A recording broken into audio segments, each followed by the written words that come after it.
Yes, Mr. Millett. Now we're going to hear another witness. We are. We're going to hear Gareth Cook. Thank you.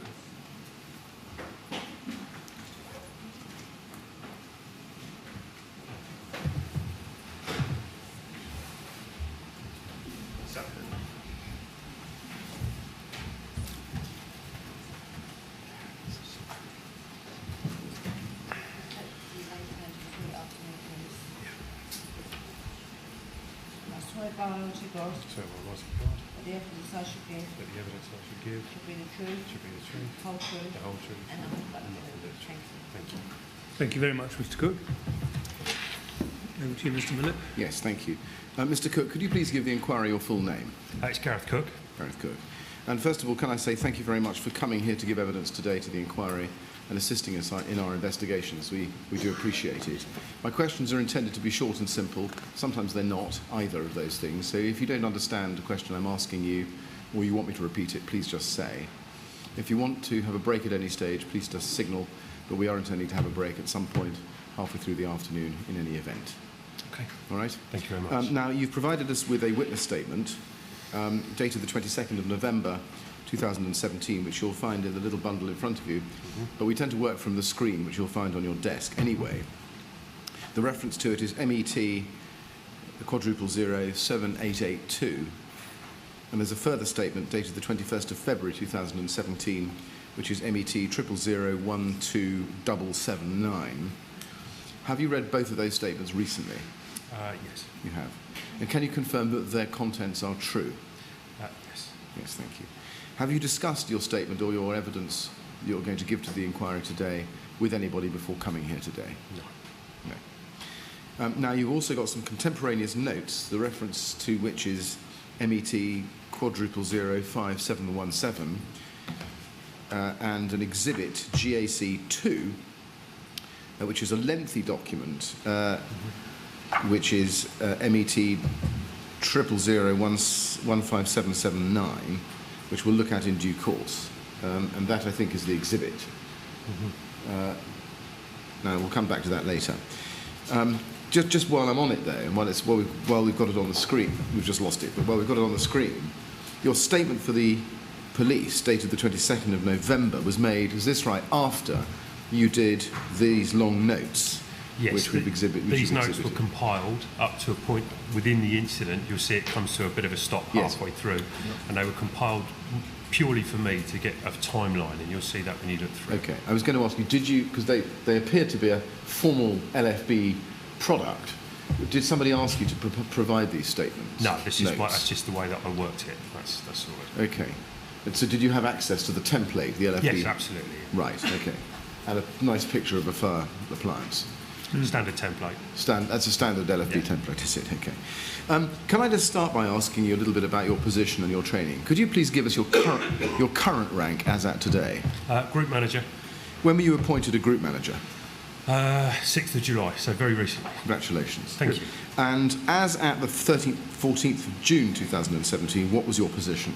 I was a station manager working in the Northwest Area team as a quality assurance officer. As a quality assurance officer, and yes. What did that role involve? Quality assurance is a way within the area of making sure that training, practices on fire stations and various other things meet the standards. We have 11 service standards within the London Fire Brigade, which we need to make sure that we maintain. And part of that role was for me to go out and audit those and help with putting together various exercises, monitoring and assuring them. Right.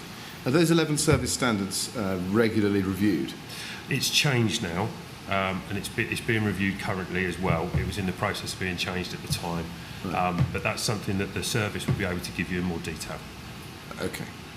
Now, in your statement, you explained that you have 20 years service with the LFB. Is that right? Well, 2 fire brigades actually. I've worked in London and Avon Fire and Rescue. Indeed. And I think it's right that in both brigades you've held every operational rank from firefighter through to now group manager. Yes. Right. You spent some time at the Avon Fire Service. Could you give us the dates during which you were there? Yeah, 1st of January 2006 until the 5th of November 2014. Right. And what role did you occupy at Avon, or rather what rank or ranks did you hold when you were at Avon? Crew manager, watch manager A and watch manager B. Okay. And when you returned to the LFB, was that to take up the role of station manager? It was, yes. Okay.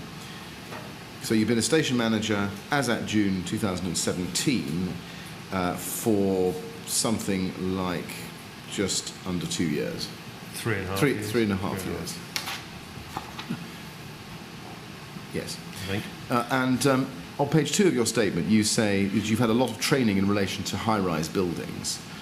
Was that training as a station manager or at a lower rank? I've received training throughout the ranks with relation to high-rise fires, and obviously, as part of my role, I've delivered training also. Right, I see. And did you have specific training on high-rise buildings from the London Fire Brigade as a station manager? We delivered back to basics training, Right. which covered high-rise in 2015, I think. Might have been 2016. You'd have to correct. But yeah, no, it was 2016. Apologies. Where we delivered that to our borough, which was Islington at the time. Are you able to tell us whether there was any difference between the training that you got after you joined the LFB from the training that you got when you were at Avon on high-rise buildings? Generally speaking, it tends to be very, very similar. Right. The procedures, standard operating procedures, policy notes, etc., they all tend to be very similar. Yes. There can be slight nuances, but they're very slight. Some of the training I received in Avon was when I went to the Fire Service College in Morton and did specific high-rise training there, which was part of their packages as a watch manager, which was very useful. That was hosted by someone called Andy Forshaw, who was a station manager from Merseyside. With regards to London, we have our policy notes, and coming in as a station manager, I've passed knowledge tests to show that I understand those, and I've delivered training on them subsequently. Right. In terms of your training at the Morton, that's the Morton in the Marsh Fire College, isn't Yeah, it? Fire Service College. Fire Service College, and you went there as a watch manager. I believe so. Yeah, Do you remember the Avon. dates of your training there? I'm afraid I haven't. I could probably find them, but I'd have to go back and look. Right. Do you remember whether the training you received there at that course post-dated or predated the Lacknell House fire? Oh, it was definitely post-dated. It would have been around 2011, maybe 2012. Right. Okay. Do you know? Okay. Are you aware of a national policy put out by the DCLG in 2014 called the Generic Risk Assessment 3.2? I'm aware of generic risk assessments, but I'd just like to point out that I'm aware of them. London, we work to the policy within London. Right. Now, have you ever heard of a fire at Shepherd's Court in August 2016? I have. It was a 20-pump incident for which Yeah. I was off duty.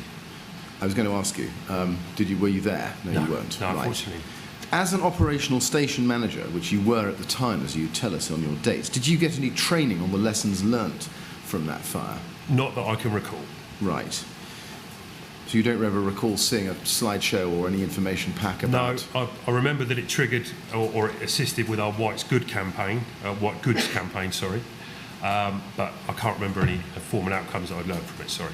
Okay.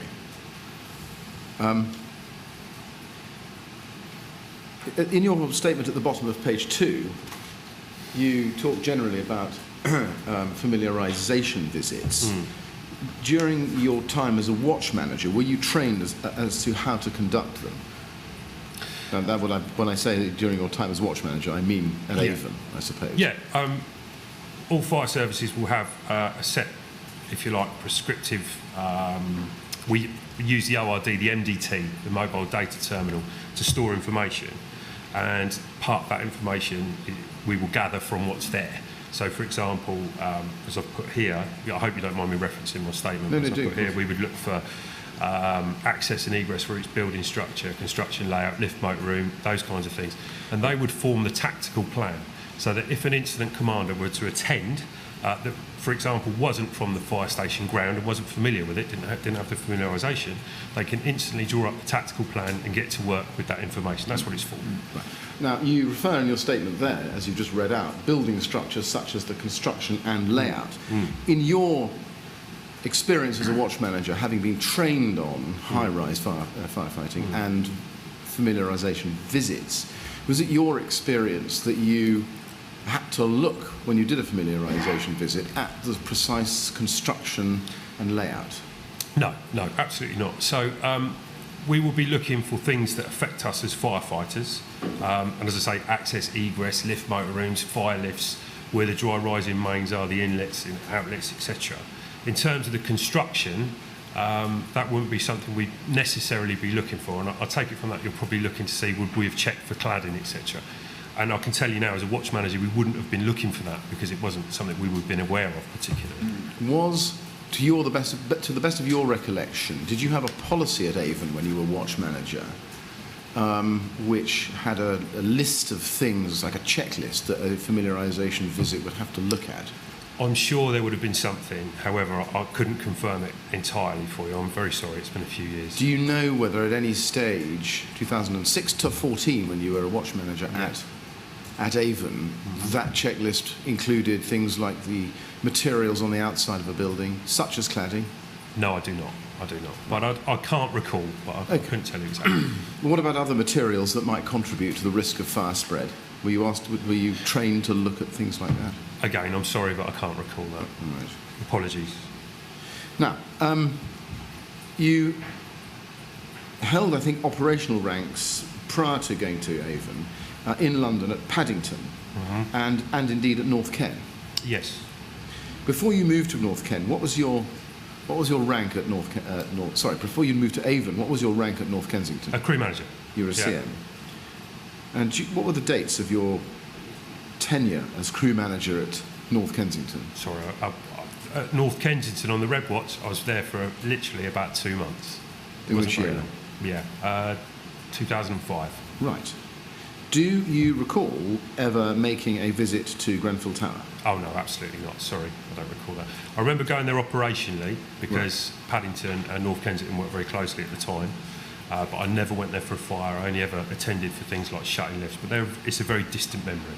Yeah, right, okay. Now, on the night of the incident, let's just turn to that. You say that you were on 24-hour duty from home. And you say in your statement, it's at the top of page 2, that you're informed of incidents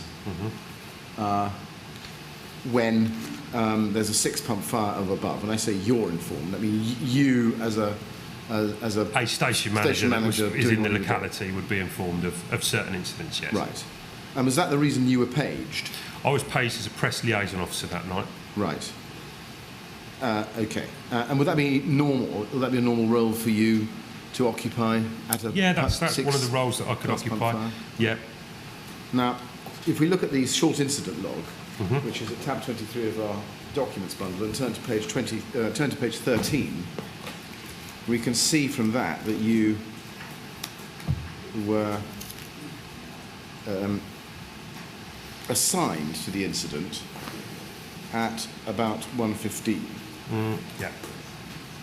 If you look at page 13, this is the list of officers, and we can see your name, OG54, Yeah. assigned at 01:15:28. Yes. Would that correspond with your recollection? Yes, I believe so. And just while we're on that, we can see that you were on scene at status 2 at 1:38:25. Status 3, sorry. Sorry, Status 3, I'm so sorry, my fault. Mobile to incident, which is status 2 at 01:17:31, and then on scene, status 3, 01:38:25. And again, do those two times correspond to your recollection? I believe so, yeah. Okay. Now, you said a minute ago that you were attending as a press liaison officer. What does that role involve? Can you tell us? So, press liaison officer, we're trained as station managers and other ranks are trained above me to be able to report back to our press office to make sure that we've got a good overall capture of a picture of what's going on, and to deal with any interviews or press queries whilst we're there in liaison with the press officer, duty press officer from the service. Right. Okay. And would you encourage the press to take a particular view or report in a particular way on what you were seeing in front of you? Sorry, could you rephrase that? Yeah, would you Sorry. encourage the press to report on a particular way, to film the building, or No. would you just leave it to them? No, in terms of what your role is, obviously you're there very early in the incident. There may be press there, there may not. Right. We make sure that we capture images that we can send back to our press office. They have a good overview, especially in today's society with social media. We need to make sure that we get that message out there quickly. Right. Now, in your statement, you say that your role was to be a supporting role to the incident commander. What did that involve, or what would that have involved? So, let me try and think of the best way to contextualise it. So there will be a mobilisation of certain officers at certain phases. So I think I was informed when this was either a 4 or a 6, I can't recall exactly, but I was informed as the press liaison officer. That means that another officer would have been informed as the monitoring officer. Yes. As the incident progresses, so as the make-ups come in, the assistance messages, so too would they start to mobilise more officers. So a 6-pump fire will, and I can't remember the exact amount, but it will probably get 2 further station managers and a group manager, and it will go on from there, depending on what they want from scene with their assistance message. It's very common to receive a 4-pump fire with a monitoring officer going on to the incident, potentially, and the press officer gets called as well. The press officer will make a decision and go to support, potentially support that officer with the press side of things. If you were to arrive and there was a necessity for you to undertake another role, then you would do that as and when it was, Right. as it was necessary. Okay. Now, Watch Manager Dowden, you say in your statement, and it's just halfway down page 3, was the officer in charge. Yeah. And you then go on to say my role was that of a press liaison officer and a supporting role to the incident commander. If you were the senior officer arriving, Yeah. why not take over? Okay, so that's actually a pretty easy question for me to answer. So I've heard the officers that were already there booking in, that I know that their role was already to go on as a monitoring officer. So because I knew that, and I'd heard them book in before me, as I walked down, I was able to see that one of those officers was there. So I carried on with my press role, bearing in mind the scale of the incident very quickly. And you'll see that as the statement goes through. Yes. Can you name the other senior officers who you say you knew had booked in? So the first 3 that were there were Mr. Walton, Andy Walton, Brett Loft, and myself. I can't remember the exact times. Right. Let me see if I can help you with that. Please. If you go to the short incident log, tab 23, and turn to page 13, we've got those names there, just above yours, in fact. And I'll use the on scene. We have Andrew Walton on scene at 014012. Okay. We have Brett Lofton on scene at 013208. Yep. And we have you on scene at 013825. Yes. Now, when you arrived, do you remember whether or not, from your own recollection, Andrew Walton had in fact arrived? No. Because it looks from this as if in fact he arrived a couple of minutes after you. What I will say, though, is that sometimes it can be quite difficult to book in via the airwave because of a lot of radio traffic, so just let you know that part. All right. But your recollection is that those SMs had already... I heard Brett booking, definitely. Right. Okay. And what about Patrick Goulbourne? He came later. Yeah, well, he was mobile to incident, as we can see, at 1:46. Yes, so I think he would have turned up around about, well, after 2 o'clock anyway. Do you remember that? Yeah, I do, but I'm not sure if I've got the exact timeline for when, All he right. turned up. Now, let's go to your en route experience, if I can put it that way. we have you here booking in as mobile to incident at 01:17:31. If you look at it, and in your exhibit, you say that you set off at 01:24. We perhaps just should look at that. This is your exhibit at page 1. And the exhibit I want to show you is MET 000-15779. Yeah. So if you go to page 1,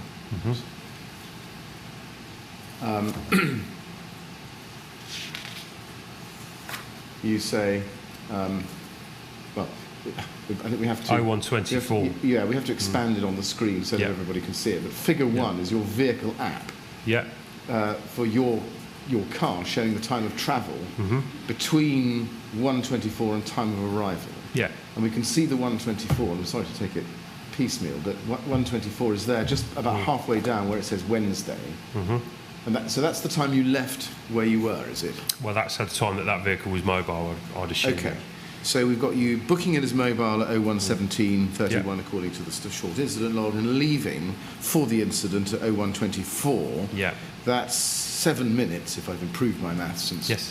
this afternoon. And what were you doing during that period? So when you get mobilised, what you should be doing as a senior officer is looking at the map book, making sure you understand the topography of the area, seeing what's there. As a press officer, I'll be looking at Twitter, Facebook, various other news things, including RT News, and checking to see if there's anything coming through immediately. Right. And of course, get myself ready to get out of that door. Okay. So 7 minutes with those things would be about right. We have 20 minutes where we're expected to respond. Right.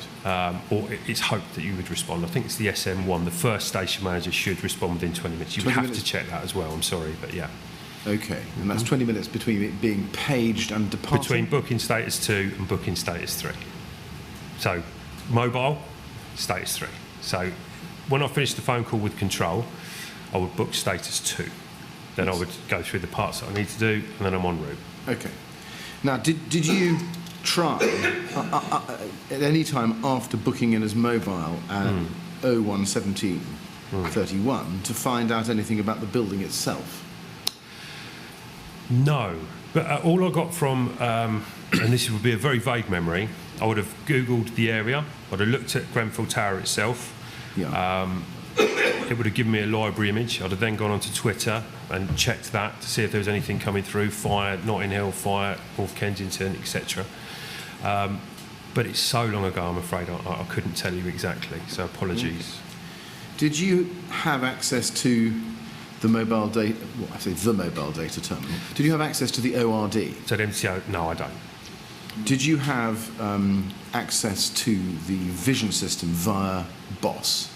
So I have got what they call remote access, but you have to log on, and that process takes some time. And on this particular night, I didn't. Right. It's something I can do, but as a station manager, it's not an expectation. Okay. Would it be normal in your experience as a station manager in London to log on through BOSS to Vision if you once you were paged? No, not so much. From a group manager's perspective, you're monitoring an incident. If you're a station manager, you're monitoring an incident, then yes, you would look to log on and monitor, which would give you the tools necessary to continue to monitor via that and the main scheme radio. But as a station manager who's book status 2, no. Right. Now, en route, in your statement, Yes. you say, just below halfway down, that you continue to I continue to monitor my airwave radio, Yes. listening for updates on the developing situation, such as the building, location and risk assessments, and how it was currently being dealt with. Did you continue to do that throughout your journey? Yes. And when you were referring to airwave radio, can you just explain, is that a direct line to control? So the airwave radio is basically a small Tetra handheld, very like police officers have got, airwave radio which goes onto our main scheme. So the main scheme radio that the fire appliances send their messages through to control from, we're also on that main scheme with these handheld radios. Did that mean that you could hear FSG calls being communicated from control to the fireground? No. Right. So what did you hear? So through the main scheme radio, and I think it references in my status, you hear assistance messages, you will hear crews asking about rendezvous points or various other things that may potentially happen. So you'll get that if you like, that audible picture. And as I say in my statement, I'm sure we'll come to it, but they were calling assistance messages in very regularly, which gives you an overview as an officer attending that you're going into something quite serious. Yes. Okay. Now, so essentially, is this right? In summary, you heard pump escalation and standard messages Yes. for orderings. Yeah. Did you hear a message for persons reported? I can't recall. If it's in my statement on it might be there. I don't know. Okay. Sorry. Now, in your statement on page 4, if we just turn the page, we've gone through the bottom of page 3, the acceleration through the pumps. You say at 128 the pumps jumped again to 15 with Yeah. 2 aerials, and then again at 130 became 20 pumps with 2 FRUs. Yeah. And then you say,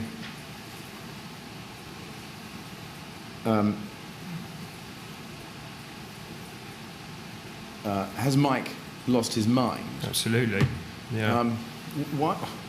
And you say it was unusual, but why would you think he'd lost his mind? Well, when I say lost his mind, I mean maybe there's a bit of flippancy there. But as an operational officer, for a watch manager to be going to 20 pumps in that succession, and I think, I'm not sure if it's there or not, but it shows the succession, how quickly it was. You think 20 machines, that's an awful lot for a watch manager to call on. So, bearing in mind, I was going to a fire in a flat as a press liaison officer, and I've now got 20 fire appliances being asked for as assistance. I'm thinking, well, that's a big call. 20 is quite a large incident. You say you were going to a fire in a flat. Where did you get that information from? So my initial paging message and my mobilisation and everything was still to, I believe, flat 16. Right. But it was a 6-pump fire by the time you were called on, I think. Yeah. So what did you, just going back a step to that, flat in a fire, 6 pumps, Yeah. putting the two together, what were your thoughts about that? Well, part of our procedure, especially the high-rise procedure, requires a certain amount of resources.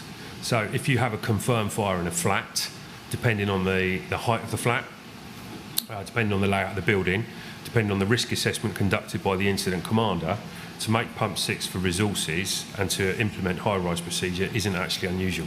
So that's quite standard, I would suggest. Right. But 6 to 20, not? 6 to 20 in that space of time, absolutely not. No, okay. So you then say, in the next paragraph, my experience of a 20-pump fire first came in 2003 at Telstar House. Yeah. And it took a long time to become a 20-pump fire, likely over an hour. Do you have any clear recollections of Telstar? As in the incident itself? But let me just ask you, where was Telstar House? Telstar House was on Alpha 21 Paddington's ground. I believe it was Eastbourne Terrace near Paddington Railway Station. Right. It was a London Underground head office. And in 2003, fire started, persons reported fire started on the 4th floor, I believe. Right. We were initially called to an automatic fire alarm actuating. And there was subsequently a firefighter emergency at the time. Crews had to withdraw. And as a result of an open plan office, the fire continued to spread. Right. And it, in Coanda effect, I think it took out 3 or maybe 4 floors. Right. Was that a high-rise building in the sense of a high-rise policy?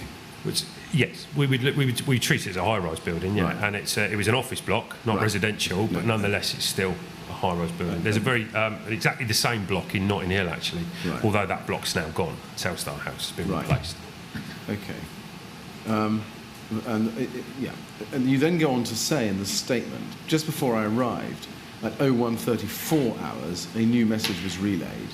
Now, where did you get the 0134 time from?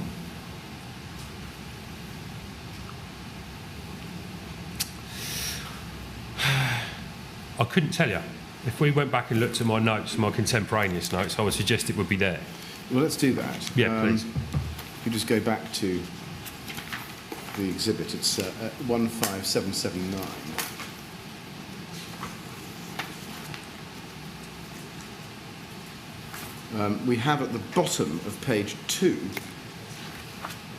your timing of 1:38 to booking status 3. Yep. And it may be me, but couldn't find where you got the time of 1:34 from. So No problem. If you go to the top of the page, you'll see 0128 make pumps 15, 0130, Yeah. you see, and 0134 make pumps 25. Yeah. Therefore, I use 2 aerials 2. Oh, I see. Yep. So the reference to 0134 is not the time of arrival, but the No, new no, message. no, no, that was the message. I see. Now, on arrival at Grenfell Tower, you say in your statement at the bottom of page 3, if you go to it,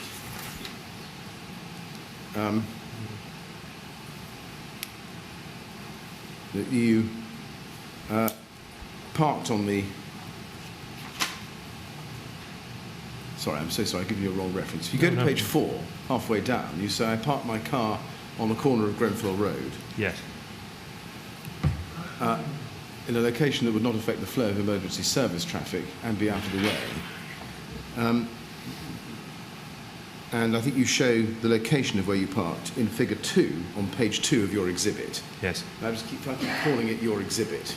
We'll all know what you're talking about. If you go to that, there's there. Yeah, that's with the figure 2. red cross, yeah. And it's the red cross, is it? Yes. And it's not very easy to see, but if you go to the very top of the picture, you can see a square with the words Lancaster Green to the right of that. So you parked essentially at the bottom of Grenfell Road where it joins Treadgold Street. Yes. Okay. So it's a few minutes walk up to the tower. Wow, I don't think it's a few minutes. It's not as far as it perhaps looks. Okay. And you say in your statement, just going back to it, we're going to jump, I'm afraid, from one to the other. Sure. That you pressed 7 on my airwave radio and confirmed that OG54, my call sign was status 3, in attendance. And that's roughly in accordance with what we've seen on the SIL, isn't it? Now, you say that this is 5 lines up from the bottom of the same paragraph. I was aware that the command unit had been set up in Belmore Road. I think that's a mistake for Bowmore Road. Yes, yeah. And could see the antennas and blue lights flashing. Are you able, on the map we've just been looking at figure 2 in your exhibit, to see where on Bowmore Road you can remember the command unit was parked? Okay. So if we look at the map, Yes. and you can see that Bowmore Road goes to the right of Grenfell Road, the command unit was literally at the entrance to there. So I see. So Yeah. on the corner of Grenfell Road and Bowmore Road. I'd suggest, yeah, around there. Okay. Right. And was it allowing access past down Bowmore Road into Grenfell Road? Absolutely, yeah. Okay. And do you remember what number that command unit was? Charlie Uniform 8, CU8. Okay. You say that, won't come out of the transcript, you say that with a question mark at the end. Let me see if I can help you. The short incident log has, you don't need to turn it up, but it has CU8 there arriving at about 1:30. And CU7 has some slightly uncertain arrival time at the moment. Does that help you with your recollection? All I know is that the command unit that night was from Islington, I believe, Right. because of the crew that was on it, which was Watch Manager Pete Johnson and Watch Manager Pat Delaney. So... Yeah, well, yes. Yeah. Now, in fact, CU2, which is from Islington, actually arrives a little bit later than that. Okay. Let's get this sorted out. Let's look at the short incident log, because it may be it's wrong, it may be your recollection isn't right. If you look at page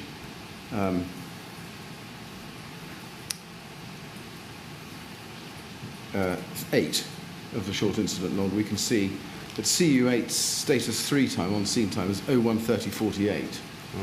CU7 we don't have a sensible time for, but the time of mobile to incident is 1:23. CU8 comes from Fulham and CU7 from Wembley, so you know. And CU2, we can see a third of the way down page 9 with an arrival time, status 3 time of 01:58. So I'm just wondering, having shown you that data, and on the assumption that that data is correct, does that help you with your recollection of what CU you saw?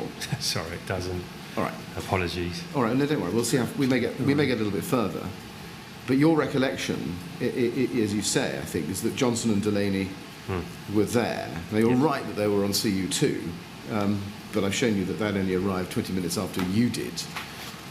But you can't help, I think. No, sorry. When you got to the CU, you say, now let's just go back to your statement if we can, at page 4 lines up from the bottom. When I arrived, you say, I could see that watch managers Peter Johnson and Pat Delaney were already there, and I made my presence known to them. When you say when I arrived, does that mean, well, let me ask you, when I arrived where? Okay, so where I parked in Grenfell Road, Yep. walked down and saw the command unit on the corner of Bowmore and Grenfell Road. Yes. I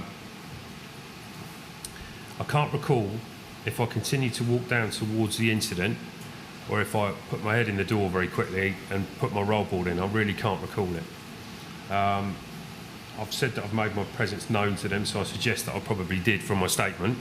Right. But it's very hazy, that part. Okay.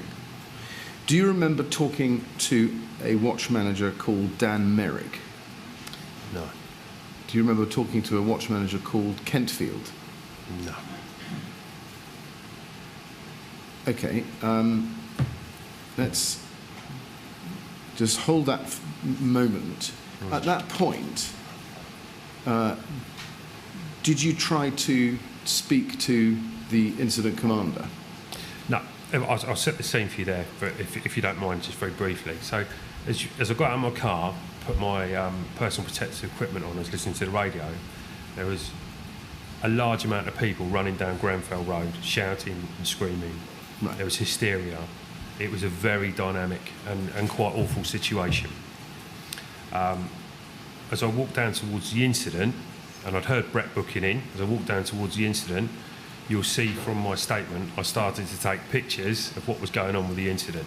So straight away, I knew that we had something quite serious. There was a thought for me at one point that this has gone up very quickly, and the only time I've ever seen something like this before is scaffold netting. When people put scaffold netting around buildings, it catches fire very quickly, it's very dramatic, and it goes out very quickly too. But as I started to get nearer, I noticed that there was, you know, this was a little bit more compounded, shall I say. And then as I came, again in my statement, as I came to what was Lancaster Green, again it becomes mildly hazy. I believe I saw Brett speaking to Mike Dowden. Now I either saw him on my way in or on my way back, because I went down, took some pictures, helped a firefighter who was in trouble from falling cladding and debris, and then went back to the command unit and fielded a call to our press office on the way. Now, I'd love to be really clear about this, but I'm afraid I can't. But I saw the incident commander, or the incident command tabard, Mike Dowden, and I saw a station manager speaking to him who had already booked in. So, for me, as a press liaison officer, I know that there's an officer there. I knew that this had gone up very, very quickly and that we'd have supporting officers very, very quickly as well. And I needed to ensure that I got that information back to the press office and also to our duty AC to make sure that this picture hopefully was distributed to other oncoming officers, and I was hoping wherever it needed to go, because it was clearly very unprecedented. Who was the duty AC? Duty AC was Andy Rowe, AC Right. Andy Rowe. Did you speak to him at that point? No. What I did was, in the mornings at 07:30, we get a bulletin which tells you who the duty officers are for the day. So when you're on a 24 duty, or even if you're on a 9 duty, you know who to get hold of and their various roles. So I knew that it was Andy Rowe, so I took the pictures and I sent them to the AC and I sent them to the press office, and I emailed them and sent them straight away. Okay, and I've got a question or two about that. But I think that you've... Well, I get from what you've told us is that you didn't seek to speak to Mike Dowden yourself on the fireground. I honestly can't remember. Okay. What I do recall very lucidly was seeing someone with Mike and going, okay, that's Right. where we are. Did So you I see need them to at a do distance, or did you go up to them and speak to them? I can't recall. Sorry. Right. Did you make yourself known to Mike Dowden? Did you make your presence known to Mike Dowden when you were Again, I can't recall. I'm very sorry. Okay. Did you seek to take direction, instructions from anybody? I can't recall. Given that one of your roles, as you've said, was to support the incident commander, and we go to your statement on page 4, you said again, 6 lines up from the bottom of page 4. Yeah. If you were, as you say, very much there to support the incident commander, can you explain why you didn't approach the incident commander and seek and ask them what support they wanted? So, yeah, I mean, where we put there to support the incident commander, I think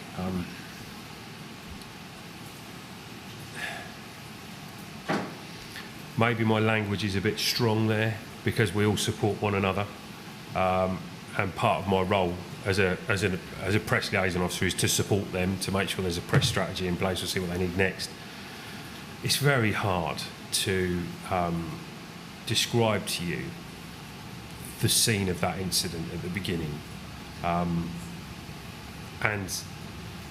there's a huge memory blank from the beginning of that incident, which is why what I've given you in the notes that you've got, more so I think you've probably got more out of my contemporaneous notes and the notes with the photographs that give you a timeline than maybe perhaps my police statement looking at it. I think in terms of this support the incident commander, I'm not entirely sure where you're heading with that. So if you wouldn't mind letting me know, I'll see if I can contextualise a bit more for you. Sorry.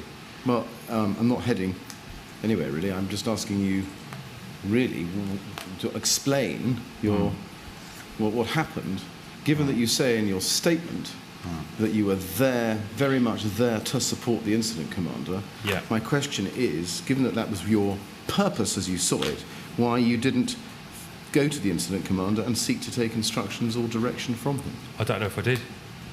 And my Maybe I question did. is, why not, I given that can't that was your recall. purpose? I can't recall. Sorry, I can't recall. Right. Now, you've referred to some photographs that you took in your report, your exhibit. Let's just go to that. These are, I think, on page 3.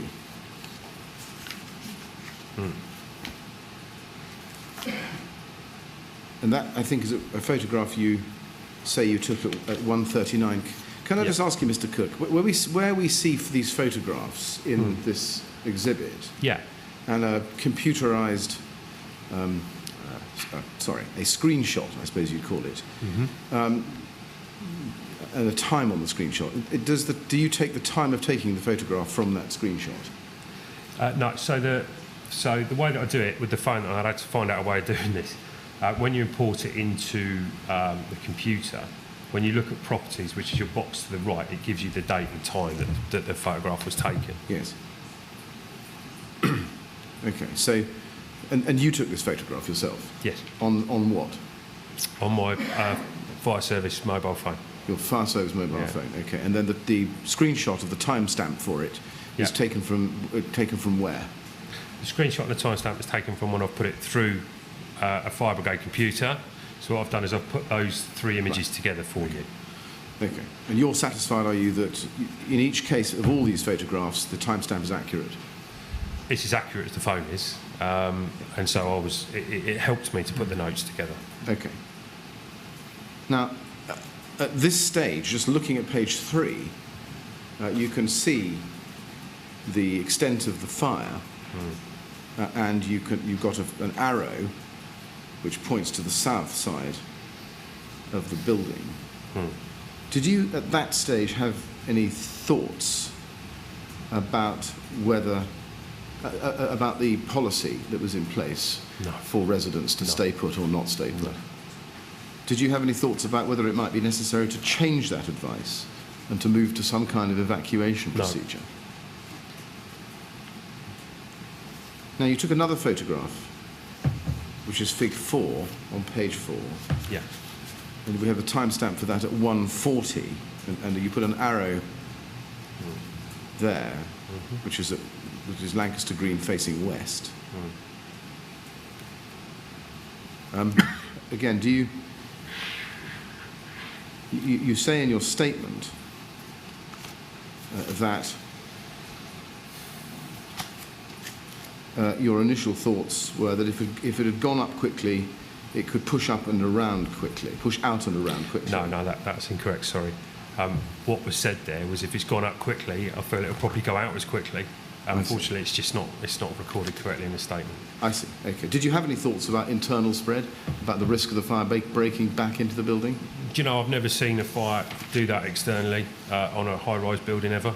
So I'm quite happy to say that I was almost in a bit of a state of shock to see it doing what it did. Okay. Now, going back to your statement at page 5, you say a third of the way down, or a quarter of the way down, you took pictures and you sent the images, you say, through to the DAC. That's the AC, sorry. Yes, I thought it might be. That's the AC, the Assistant Commissioner Andy Rowe, Yeah. whom I knew would be the first to pick up and likely be monitoring by this point, including Fig 6, Lancaster Green. I haven't shown you that, but I don't think I need to for the purposes of this question. My question is, did you know where Andy Rowe was at the point you sent him these pictures? No, not at all. The reason that I sent the AC the pictures is because it was so unprecedented and it had been made up, the assistant messages had been made up so quickly that I felt it would be appropriate and beneficial to give him an image overview of what was actually happening.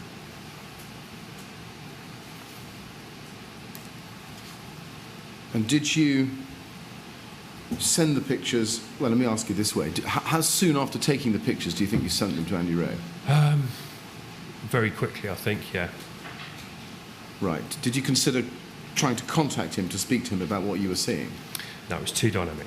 Too dynamic. I think after I took those pictures, I can't recall the exact sequence of events, but firefighter Danny Brown was trying to operate a covering jet from near Alpha 213, the turntable ladder, and he was getting quite a lot of debris falling on him.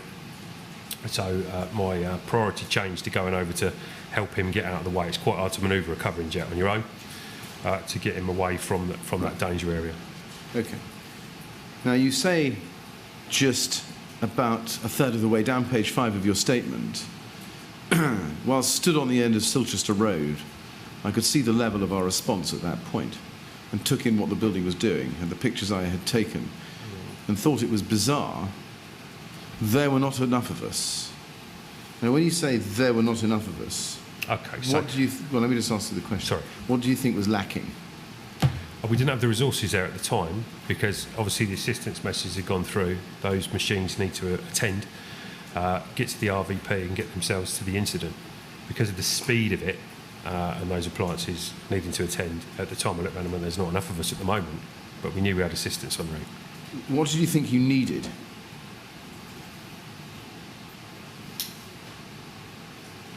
The incident commander had made a decision that he wanted an assistance message of make pumps 25 to FIUs. The incident commander made that decision.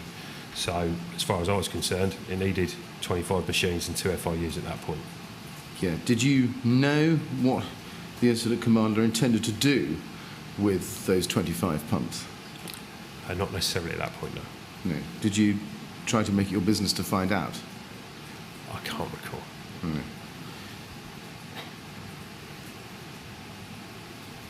Now, you say in the next paragraph on page 5, I then made my way back to the command unit and sent my images to them.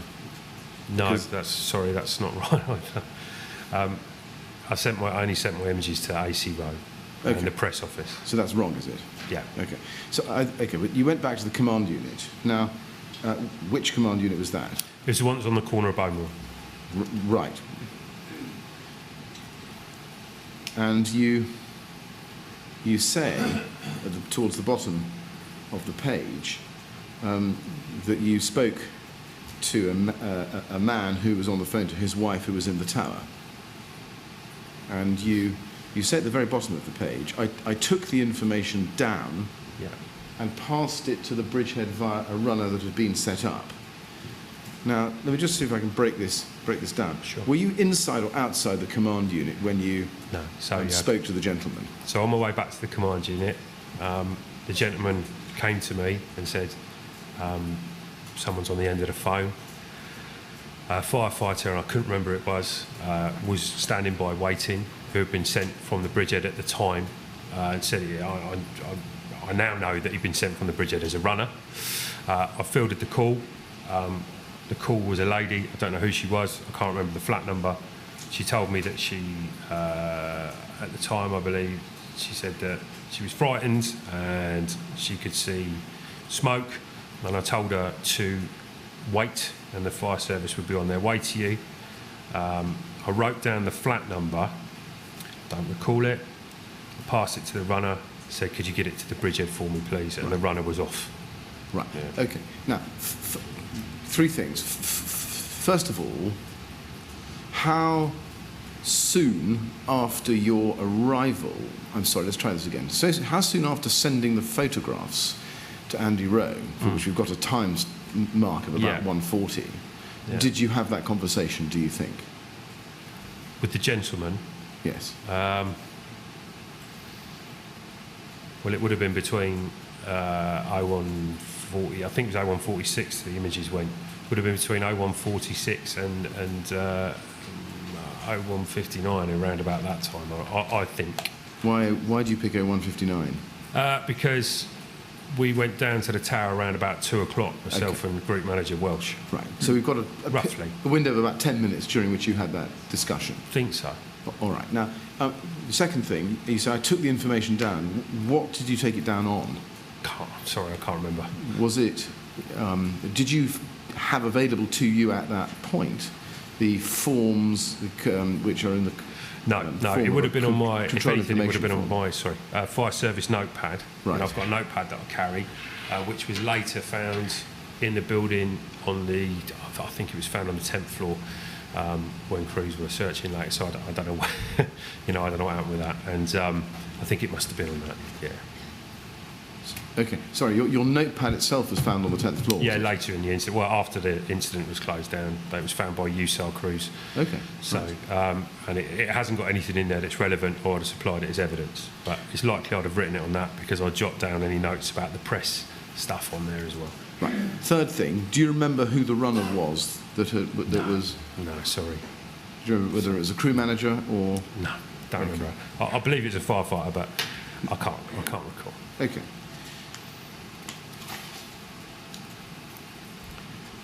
Now, your advice to the lady was that she should essentially stay put. Is that correct? Yes. As you've told us. Did you consider at all whether to tell her to leave her flat and make her way out? No, not at all. For me, I was aware that assistance was on its way with further crews. I was aware that there was obviously a bridgehead because someone had been sent as a runner. Yeah. So that told me that the structure was in place, and that, if necessary, BA crews would be committed. But at the point that those pictures were taken of the external facade of the building and light, I had no concept of that, the effect that would have on the inside of the building whatsoever. No. None at all. No.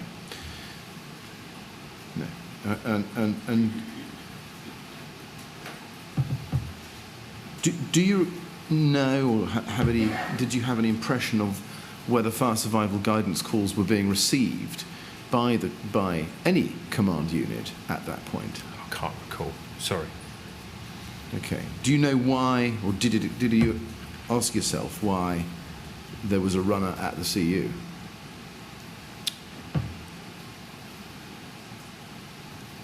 As an assumption, it's a fire survival guidance calls, and they must have known that they need. I just don't know really. If I'm really truthfully honest, I wasn't processing that at the time. Right. Did you see any system of communication of fire survival guidance in process when you turned up at the command unit at this point? Can't remember. Now, at the top of page 6 of your statement, you say, at approximately 2 o'clock, I was at the command unit. I was about to inform them that they would need more press officers. The situation was escalating rapidly, and I felt that as an experienced commander they would need as many commanders on the ground as possible. And then you say, at the same time, Richard Welch, a group manager, had arrived and naturally took over the running of the incident owing to the number of appliances being utilised. He also increased the make up to 40 pumps. Now,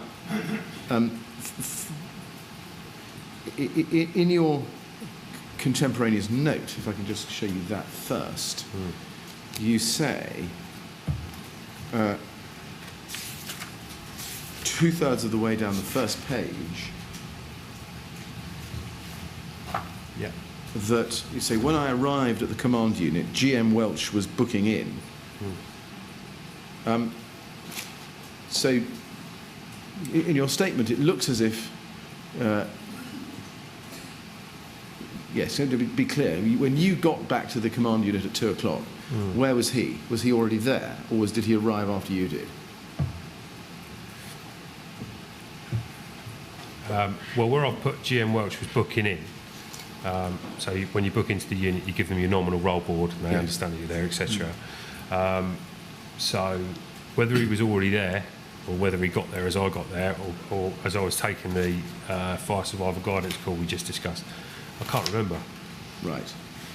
Now, we have him on scene according to the short incident log. There's no need to turn it up at 01:57:21. That's status 3 at 01:57:21.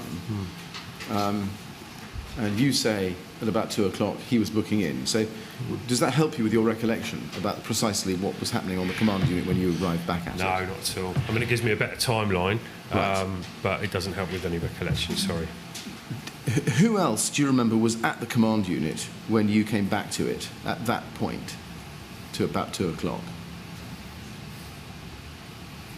I remember seeing Pete Johnson, and I don't remember anybody else. Do you remember station manager Danny Egan? No. Do you remember somebody called Anthony Peckham? No. What about a watch manager called Norman Harrison? No. Did you hear, well, in your statement you say, he naturally took over running of the incident, as I've just read to you. Did you hear him take over as incident commander? I can't recall, but I remember him saying make pumps 40 and saying come with me, which was, that's what I really recall. You remember that? Yes. Where were you when he said that? At the door of the command unit, I remember that. And where was he? He just got onto the unit. He's just got onto the unit? He was very, very good. He was very dynamic. He got a very quick appraisal, I remember that, and he was very focused. Right, okay. So let's just see if we can pin this down in terms of time. If you would go to the short incident log, page 21, in the middle of the page there, we've got an 020341, IUP G271, make pumps 25. Now that's clearly a mistake. I think we all accept that. That should be 40. And that's at 0203. So only 3 minutes after your statement says you arrived and he arrived. And then at 020420, informative CU7, GM Welch now IC. Now, in terms of timing, does that assist you with timing when he took over as IC, incident commander? That's the time that it would have been declared IC, informing control and other officers, and I'm sure the fireground would have been informed. Right. However, that's the time that it was logged, and if you can imagine the amount of radio traffic at the time, there could have been some delay in sending the message. Okay. So the timing, okay, we have the timing. In terms of what the CU is, it says there CU7. Do you think that you may be mistaken in your recollection about which CU number it was? Oh, undoubtedly, I can't recall it exactly. Right. Okay. Do you remember any discussions at the CU with anybody about the wisdom of maintaining the stay put advice? No. There's a watch manager called Norman Harrison, who I've just mentioned to you, who recalls in his statement that when he first went to the command unit, and that was 8 on his arrival, he said he thought the stay put advice was wrong. Do you remember anything like that? No. Okay. Do you remember a DAC called O'Loughlin being involved? I remember seeing DAC O'Loughlin, and I remember seeing DAC O'Loughlin speaking to, I believe it was Mike Dowding, and possibly Brett Loft. I can't tell you when that was. It was when I was on my way back into the building, but I came in and out of the building a few times, so I can't exactly recall. But I saw DAC O'Loughlin there. Do you have a recollection of whether he took over as incident commander at any point? No, I don't. Do you know whether he took over incident commander? I know he took over as incident commander, yes, but I can't recollect it. I'm sorry. Right. Do you remember how you found out that he'd taken over as incident commander? Not of the incident. Obviously, I now know it because of the subsequent performance reviews of command, etc. Yeah. But I can't recall. But really on the night, can you think back and remember how you knew that he'd taken over? I'm really sorry, I can't recall. Okay. Now, do you remember Richard Welch declaring... Sorry, do you remember the incident being declared a major incident? No. Okay. The short incident log has it being declared a major incident by Group Manager Welch at 0206. Do you remember that? No. Does that trigger a recollection? No. Okay. Sorry. All right. Do you remember having any discussion yourself with Group Manager Welch about the stay put advice or whether it should be changed? No. Okay. Now, turning to a slightly different topic, into the tower, you say in your statement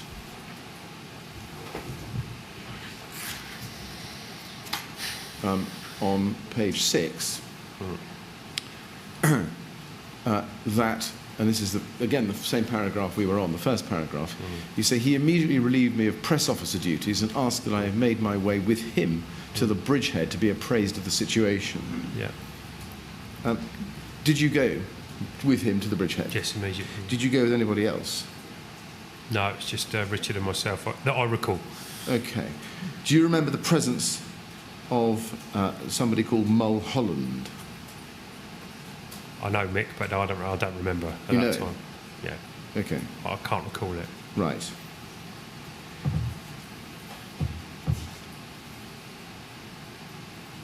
Now,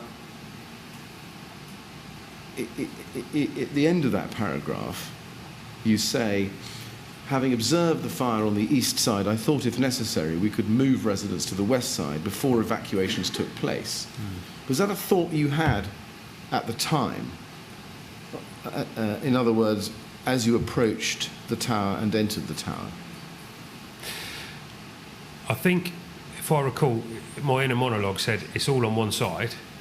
If we have a problem with evacuation, or if we need to move them to do firefighting, if we had to, we could get them at least to another side. I can't even really recall it, to be honest with you. It's obviously crossed my mind. Whether I communicated it or not, I don't know.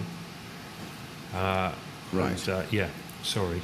So is your answer, sorry, so that I'm clear, when you say what you say here in your statement, I thought if necessary we could move residents, are you saying that was a thought you had at that time?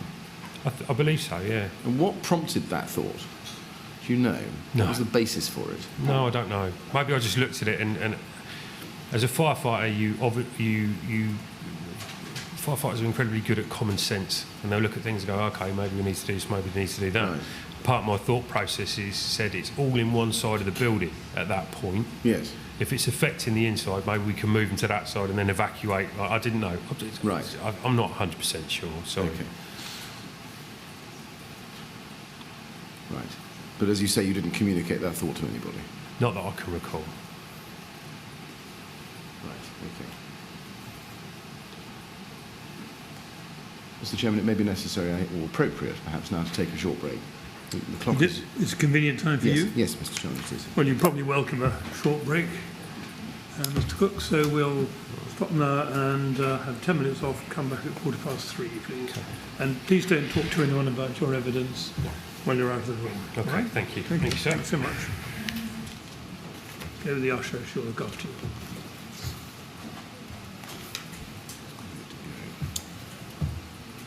Right, 3:15, please.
Right, Mr. Cook, happy Yes, to carry on? yes, sir. Yes, Good, please. thank you. Yes, Mr. Yes, Mr. Chairman. Thank you. Right, no worries. Thanks. Thanks very much. Okay. Mr. Cook, can we now discuss you and Mr. Welch, Group Manager Welch, entering the tower? In both your statement and in your exhibit, you say that the bridgehead was on the second floor. What do you actually recall? Do you recall it being on the second floor? When we arrived? Yes. Yeah. You do. Can you look at your contemporaneous notes? Just want to iron this out. In your contemporaneous note on the first page, you say the bridgehead area. This is right at the bottom. The bridgehead area was the third floor. Yeah. I believe. Watch manager Louisa da Silva was dealing with FSGs. Yeah. When you say the third floor, I believe, when you came to do your exhibit and then your statement, did you have a better thought? Yeah, these contemporaneous notes were written immediately after the incident. Yes. These were written at about 2 o'clock the following day, so easily over 12 hours since I first got there. Yes. I was very tired, Yes. very confused, Sure. and so to a degree, my memory would have been slightly jaded there. And the reason I'm asking you is not just as a memory test, but because the bridgehead did move up to the third floor, and we're trying to get a timing on that. Yeah. And I'll come to that precise point in a moment if I can. But before you got to the bridgehead, when you arrived in the lobby, how soon was that after Group Manager Welch booked in at the command unit, roughly? But, it would have been quite soon. On my other notes, there's a picture taken from outside, Yes. which I grabbed a picture. Well, I was going to ask you about that. Is this page 10 of your... I'm not sure the exact page, but it's no, the well, picture that shows the breathing apparatus teams going up the 2 stairs in the lobby area. Let's look at that. That's the exhibit at page 10. Yeah. And it's figure Unfortunately, 10. Yeah, there's no time there, Is that the picture you're referring to, Mr. Cook? Okay. No, there's no timestamp on it, and I was going to ask you about that, but Yeah, now's a good sorry. time to ask you. Yeah. Why is there no timestamp on it? Do you know? I don't know. Maybe a technical difficulty getting the timestamp. Okay. But when do you think you took that picture? It would have been really... Let me try a better question. Yeah. How soon after leaving the command unit with... That's Group immediate, Manager I Will? think. Would have been a sort of right. an immediate time, yeah. And you say there, when we entered the building, Watch Manager Brian O'Keefe was on the second floor where the bridgehead had been set up. Yeah. This is at the start-stroke base of the central stairwell. Various crews were being committed, and the fire survival guidance was coming through. Yeah. Now, I want to ask you about the fire survival guidance. Before you got to the bridgehead, did you see anybody or hear anybody transmitting fire survival guidance at any point in the... Can't recall On that. the I'm really photograph. sorry. Okay. Did you see a watch manager on the ground floor writing flats and floor numbers on a wall? No. Did you see or hear a watch manager in the lobby shouting fire survival guidance information up to somebody on the second floor balcony? Again, I can't recall it, sorry. No. Okay.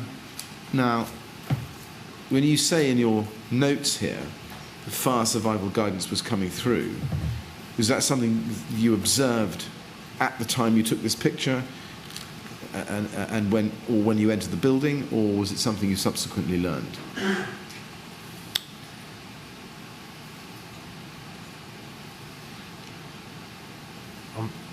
It's very hard for me to give you an exact answer on that. I'm really, again, when I'd have, the whole thing's incredibly blurry, so please excuse me.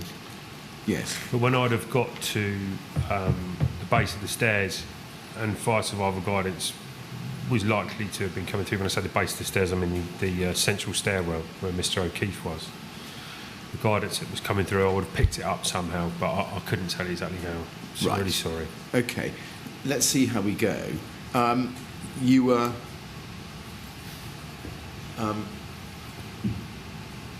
you say in your statement, page 6, second paragraph, as we entered the building, we were met by watch manager Brian O'Keefe at the bridgehead.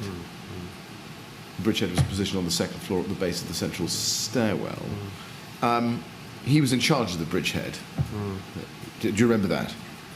I remember him being there, so yeah. Okay.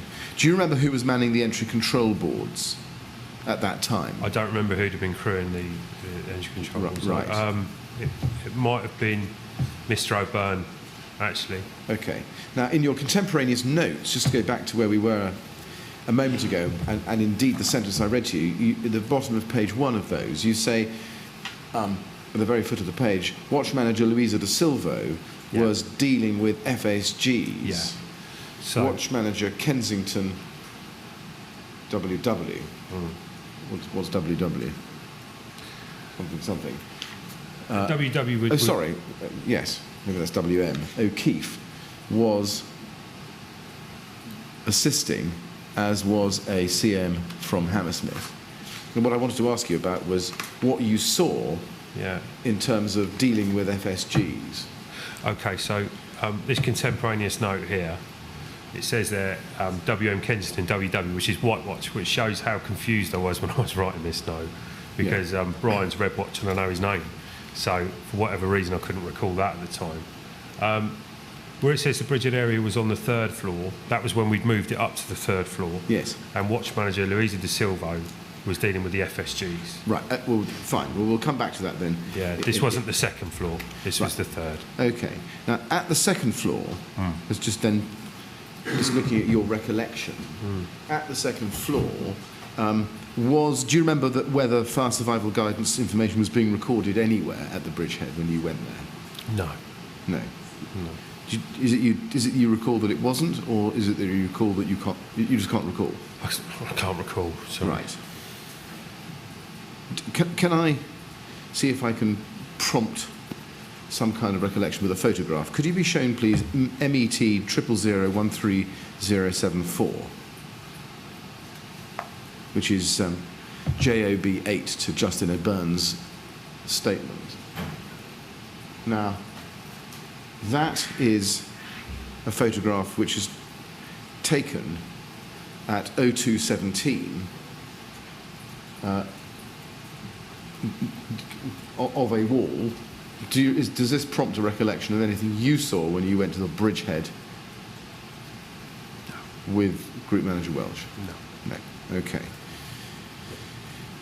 Now, on page 6 of your statement, just going back to that, you say, just below halfway down in that second main paragraph, when we arrived I saw firefighters ready to commit, etc. Then you could see that you say, but I could also see that Brian and station manager Andy Walton were having some sort of disagreement.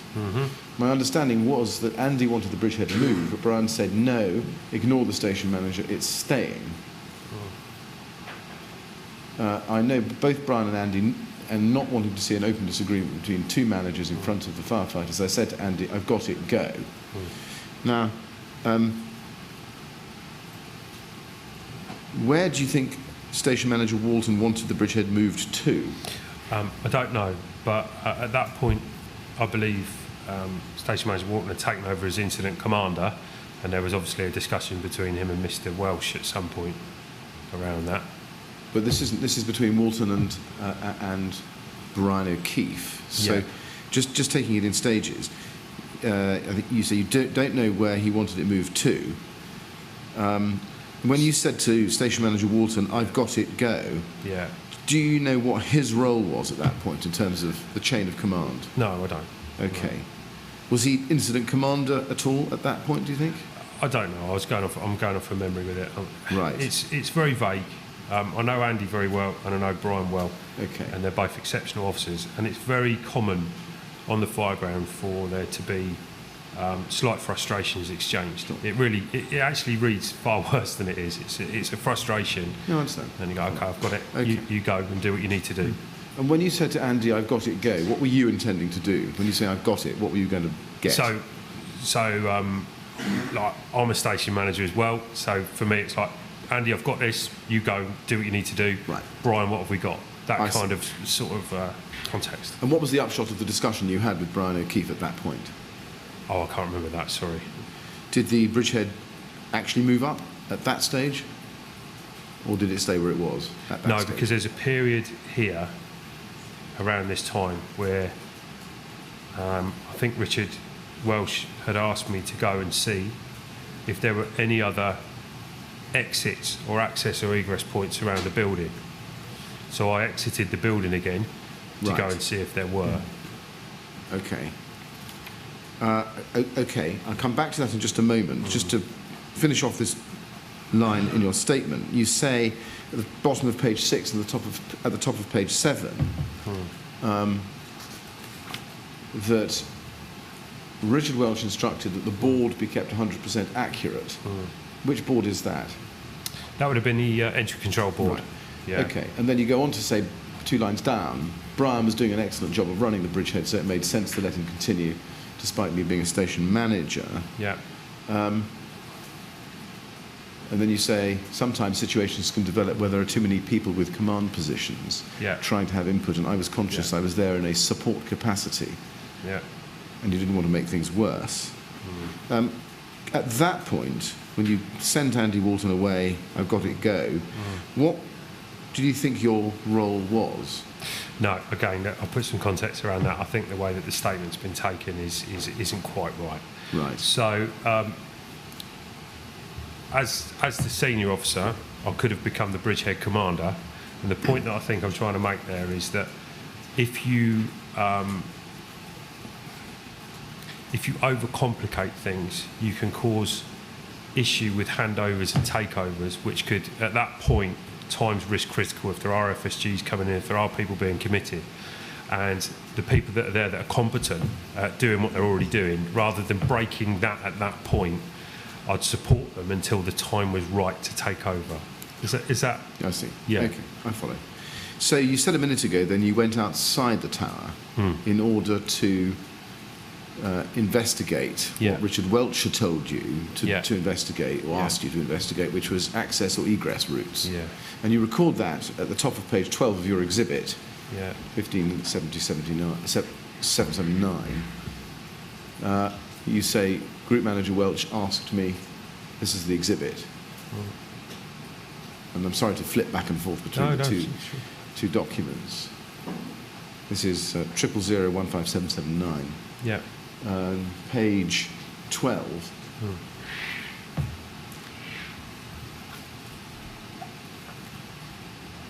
Page 12.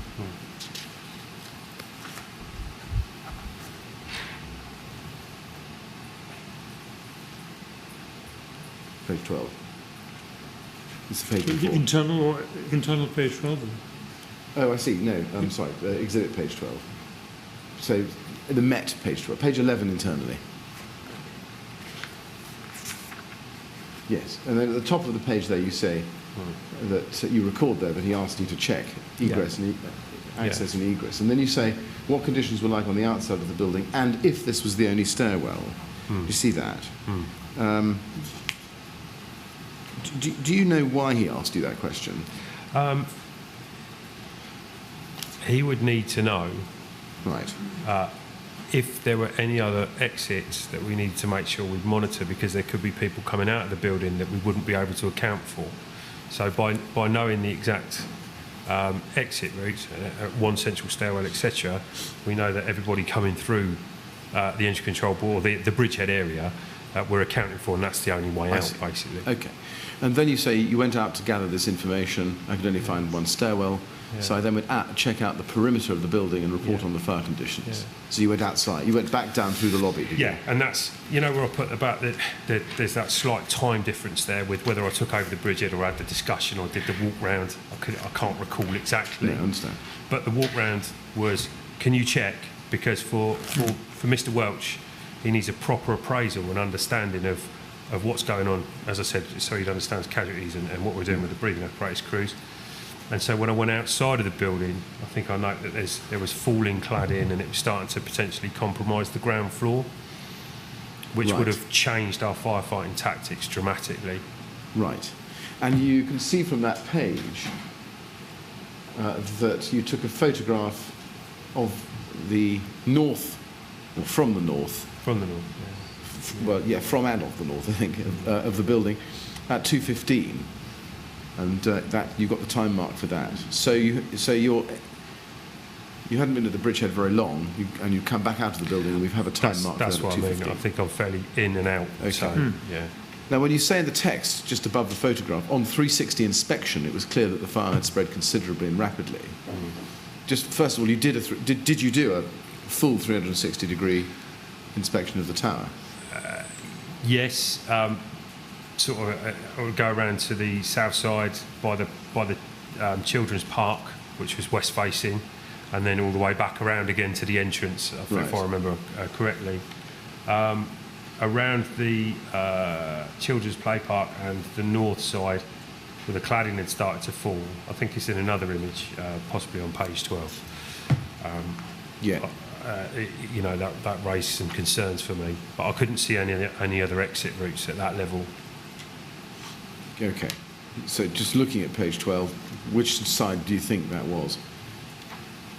Page 12, the next page of the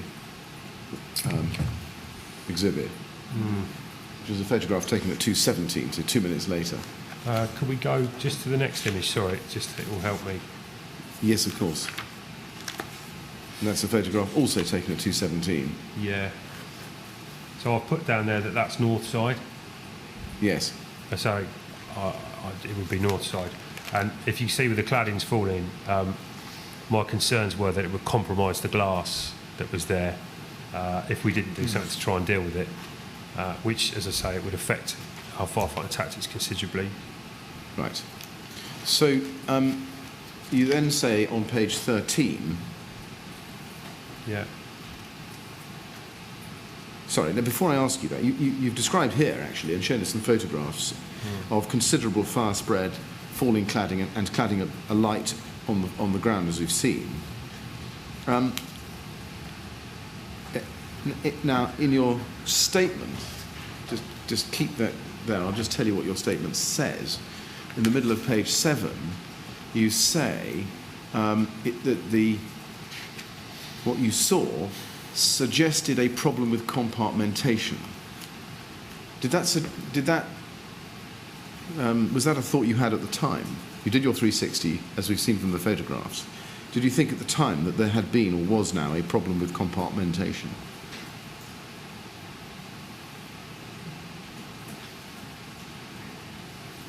Was that in my police statement? Yes, I can see that you're looking quizzical. Yes, Yeah, perhaps sorry. I should show it to you. I was trying to stay on your exhibit, but let's go to the statement. Middle of page 7. And you're describing your photographs, and you described figure 12, which we've just looked at on page 12 of your exhibit. Yeah, I've seen it. And you say the fire had moved up and diagonally very quickly, which to me suggested a problem with compartmentation. My question is, did you have that thought at the time, that there was a problem with compartmentation in the building? I don't even recall saying this in my statement, and when I look at it now, it wouldn't be a term that I would generally use, a problem with compartmentation. I can only say that my police statement was so emotionally distressing that day that it was very hard sometimes to revisit it, so my apologies. I genuinely apologise. No, that's all right. I'm going to try and work off your exhibit rather than the statement. Sure. Yeah, sorry about that. But the statement's there, and I have to ask you questions about it. I'm very sorry, though. I wish I could help you further, but there are things where I go, I'm really sorry, I don't know. Yeah, I understand. Did you have, on your 360, any thoughts about, now that you could see the spread and speed of spread of the fire, whether there should be any kind of evacuation strategy put into place? No, I wasn't thinking that. Okay. Did you have any thoughts about whether the stay put advice, as you understood it to be, remained appropriate? No. Now, you say in your exhibit that, this is page 14 of the Met number, 13 internally, we can just look at that whilst outside I met station manager Pete Wolfenden and we had a discussion. Did you know Peter Wolfenden? Yeah, I know Pete. You know Pete, okay. Where was he? Was he out there as soon as you came out, or after you'd done your 360? I don't remember. I remember Pete coming from maybe the west side towards the east, and I saw him near the play park, and I said to him, Pete, I'm worried that might compromise the ground floor. Can we get a couple of machines around to put covering jets to try and protect it? And Pete said, yeah, no worries, I'll get that done. Right.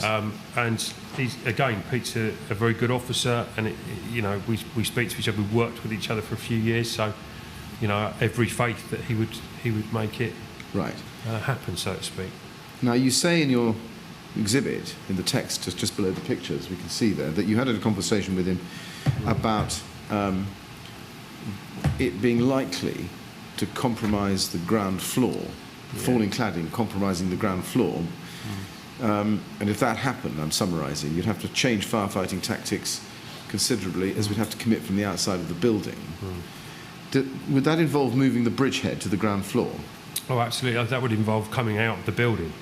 So my concern was that if the ground floor was to become compromised by fire, we can't have a bridgehead there because we have to start up in a safe, clean environment for breathing apparatus. Which would mean that we would have to potentially start remotely and go into the building, which would extend the time that crews would take to get anywhere and reduce their effectiveness. Right. And then you go on to say at the end, at the bottom of that page, I then re-enter the building, and on arrival at the bridgehead, a decision had been made to move it up to the third floor, I believe. Yeah. Do you know who made that decision? I would think it would have been Mr. Welsh, but I couldn't be sure. Okay. Now, if in fact you were thinking that the bridgehead should move down to the ground floor because of the risk... No. I wasn't thinking of moving it to the ground floor. I was concerned about protecting the ground floor. Okay. Yeah. When you got to the bridgehead and learnt that a decision had been made to the third floor, did you have a discussion with anybody about the wisdom of moving it to the third floor, having seen what you'd seen outside? So one thing that I did is any images that I took that you see here, I would show to everybody within the building when I went back to give them a good idea of what was happening with conditions and the progress of conditions and the worsening of conditions. So I would have showed people at the time. Yeah. I see. Were you involved with? Sorry, take a step back. So when you get to the bridgehead, it's still on the second floor, is it? No, it would have gone up to the third when I come back. So yeah. I see. So I see. So when you say in your exhibit a decision had been made to move it up, you got to the second floor and found it had already gone up. Yeah. Okay. Right. So you weren't. Does that mean you weren't involved with the actual move from the second to the third floor? Not that I can recall. I just recall vividly that we were on the third when I came back. Right. Can you help us with the timing of the move from the second to the third floor?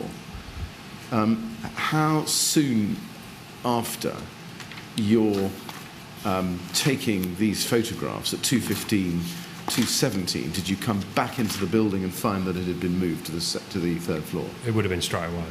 Right. So, yeah. Okay, that's helpful.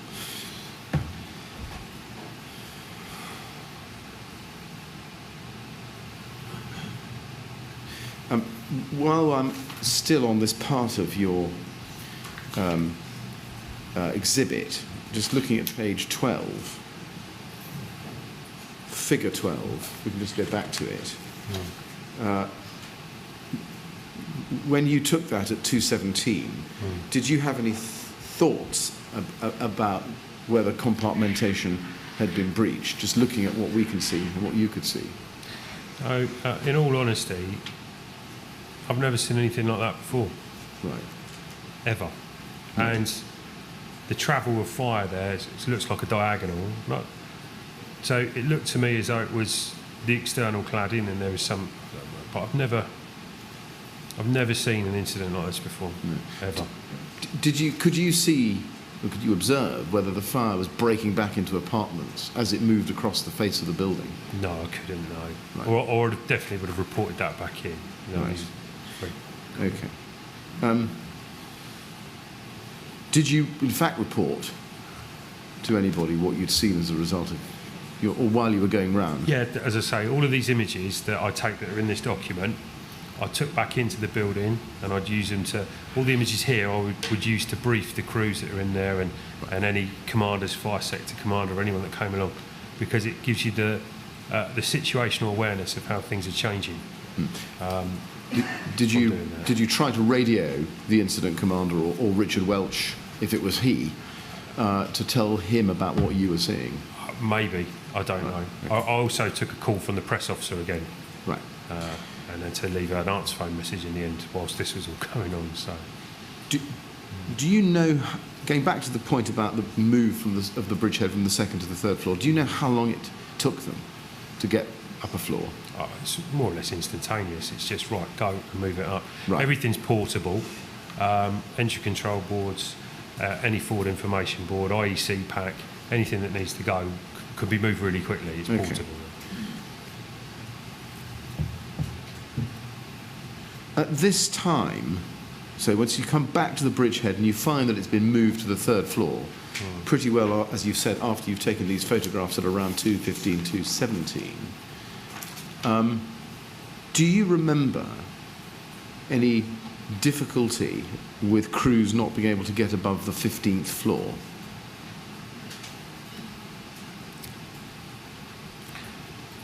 Not that I can recall. I remember there being difficulty with everything. I remember everyone feeling incredibly frustrated. I remember crews being incredibly tired. I can't remember the exact floors. When I say tired, I mean exhausted. I can't remember the exact floors. I just remember that conditions worsened incredibly quickly. Yeah. Do you remember any discussion at the bridgehead once you'd come back to it about difficulties committing crews above the 15th floor? No, sorry. Okay. Now, moving to the subject of the bridgehead when it was on the third floor, at the top of page 14 of your exhibit, and that's 14 internally, 15 of the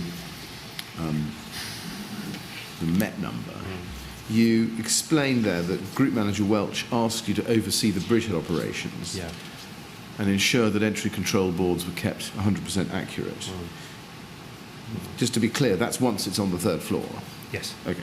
Now, you then say in the list that then follows that Louisa de Silvo was involved, and a third of the way down, you say the FSG calls were being written on the wall by Watch Manager de Silvo. Yeah. And that's consistent with what we saw in your contemporaneous note. Yeah. Do you know, or did you know, where the FSG information she was writing up on the wall was coming from? No, I can't recall. Let me see if I can help. Do you know whether it was coming via radio or through a runner on bits of paper, or what? What did you observe? No, I can't recall. It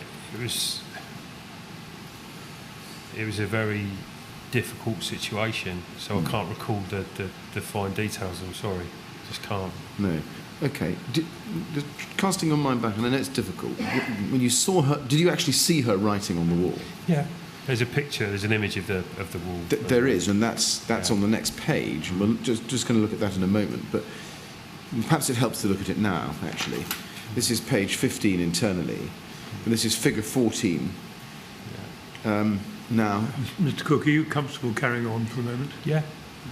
Yeah. Okay, we can take a break any time you like. No, thanks for asking. No, Thank you. no, Okay, please right. carry on. Okay. Now, this photograph, which you've referred to, we can go straight to.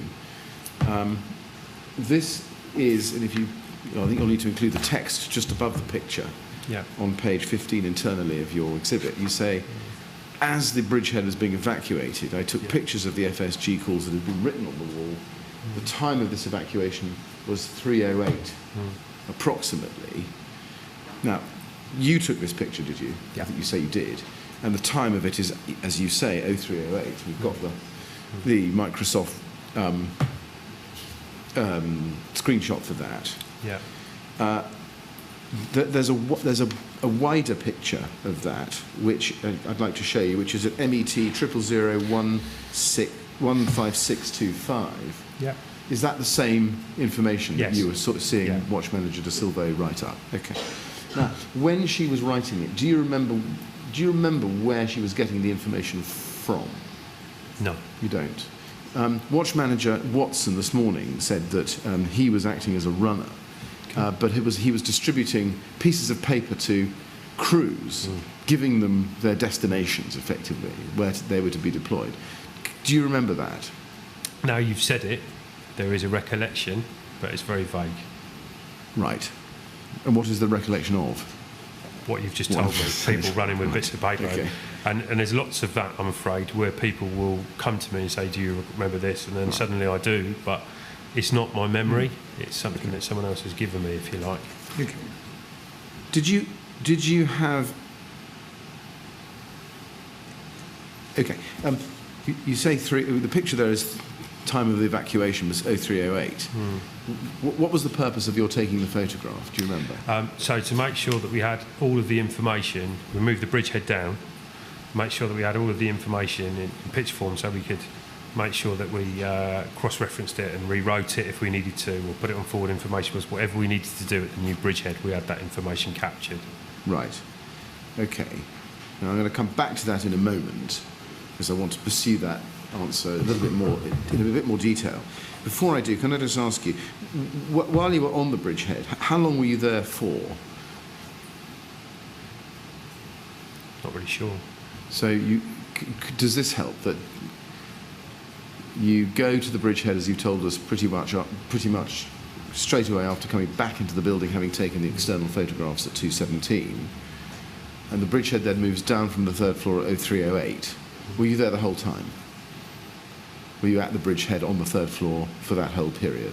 I don't know. There were casualties coming down the stairs and all sorts of things going on. Right. And I think I put it in my notes that what happened with the third floor bridgehead, it's a slightly different entrance to the rest of the floors. So as you walked up the stairs, the door was to the left.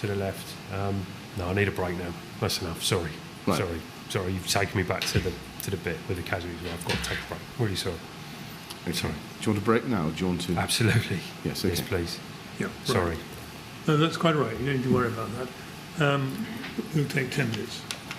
Would you like to go with the usher? She'll look after you, and please don't talk to anyone else. That's what it is.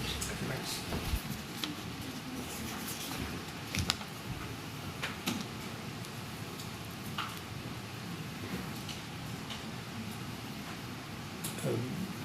Mr. Millett, before we break, just give me an idea of... Sorry, do you want to go with the witness? Just give me an idea of where we're going for the rest of the afternoon. I've got a fair bit to go, but I'm going to try and keep it down to no more than 40 more minutes. Well, we're not going to resume until 4 o'clock. Yes. And they don't want to put Mr. Cook under an unreasonable... No, there are a number of things I need to try with through the extension of time. Yeah, well, absolutely. I understand that. Let me try to see if I can keep it as short as half an hour, but obviously there are a number of things I need to try Right. with him. When we resume, I think I shall need to ask him if he's Yes, of course. comfortable going on for another 30 to 40 minutes. Because he may not be. No, he may not. We'll have to see how we go. Right. Well, we'll deal with that at 4 o'clock then. Yes, very good. Thank you. Okay. 4 o'clock, please.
Now, Mr. Cook, how are you feeling? Yes, I'm fine. Thanks for that break. It's really appreciated. Good. Now, Thank you. Mr. Millett tells me he's got about 30 or 40 minutes worth of questions. So my question is, do you feel able to go on the length of time as you see things at the moment? Because if you don't, we could always resume tomorrow, but you might prefer to finish tonight. I don't know. Let's press on, see how we Shall go. we see how you go? All right. Yeah. All right. Thank you very much. It's much No, thank you. appreciated. Thank you. Much appreciated. Can I take you back to figure 12 of your exhibit on page 12 internally? Yeah. Just to have it in front of you. It's the picture that you took there. And Yeah. you said earlier on when we were discussing this together, and this is page 193 at lines 1 to 6 in the transcript, that you took the images back into the building and used them to brief the crews in there and any commanders, fire sector commanders. Can I just ask you, casting your mind back, when you got to the bridgehead on the 3rd floor, did you show anybody there the photographs, that photograph particularly, that you'd taken outside? I believe so. Right. I believe so. The reason for taking the images were not actually as they've turned out from my own statement, but they were, as I say, they were to increase situational awareness for the crews operating inside the building. Did you show do you remember who you showed those pictures to? No, but I would have showed them to people at the bridgehead. Right. Who would have been present, I don't know. Right. Do you remember showing, I know you say you don't remember, but of the fire sector commanders, do you have a recollection of showing these pictures to Group Manager Welch? No, I couldn't be Okay. exact. And what about Andy Walton? No, I couldn't be exact. Okay. Now, in your statement, if you go to page 8 of your statement, in the middle of that page, you describe how Station Manager Louisa da Silva had been writing FSG on the wall. And then, just below halfway down that paragraph, you say, Richard Welch had instructed me to keep the information up to date and to act as his single point of contact. Yeah. When you say that, are you referring to the FSG information on the wall? No. The information, as I recall, Group Manager Welsh had a lot of things to consider that night, and he dealt with them, in my opinion, very well. It's just my opinion. But he would have been looking for me to keep him thoroughly appraised of what was happening, if there was any changes. Definitely he was particularly interested in making sure, I think I've said it somewhere else, that the boards were 100% accurate. We knew where all our firefighters were. Yes, you said that at the foot of page 6. Yeah, I think it's the information up to date, acts as single point of contact, so making sure that I was taking in as many information streams as I could and giving him concise information for him to process through his spans of control. Right, so go on to the next sentence. As you do in your statement, you say, therefore, when crews came back down with casualties, I needed a concise debrief from them and to get them out. Yeah. First of all, did you do that while you were on the bridgehead? So, again, if you look at the actual paragraph where it says, situation was frantic but controlled. However, the noise levels outside the bridgehead started to rise, which is an indication that people and casualties started to make their way down. The motions of people going through were higher. It's imperative we stay focused and forthright, concentrating on the job in hand. That's more what that paragraph's about. Right. Where it says, therefore, when crews came back down with casualties, I needed a concise debrief from them and to get them out. So there was, when firefighters report to a bridgehead and they walk into a building that's doing that, their adrenaline's naturally high. They're ready to go in and do a job which many other people couldn't do, and they're charged and ready. So part of my job to support those officers on the bridgehead that were already carrying on those operations that started was to keep that bridgehead calm, controlled, make sure that the information flow was concise, and that people that didn't or shouldn't be there anymore were out and into the safe area. One of the things that I did as well was to break into one of the flats, I couldn't tell you which number it was, and to get breathing apparatus crews to, I described it as stacking up, but to assemble within those flats, and we would call them out, brief them and send them on their way.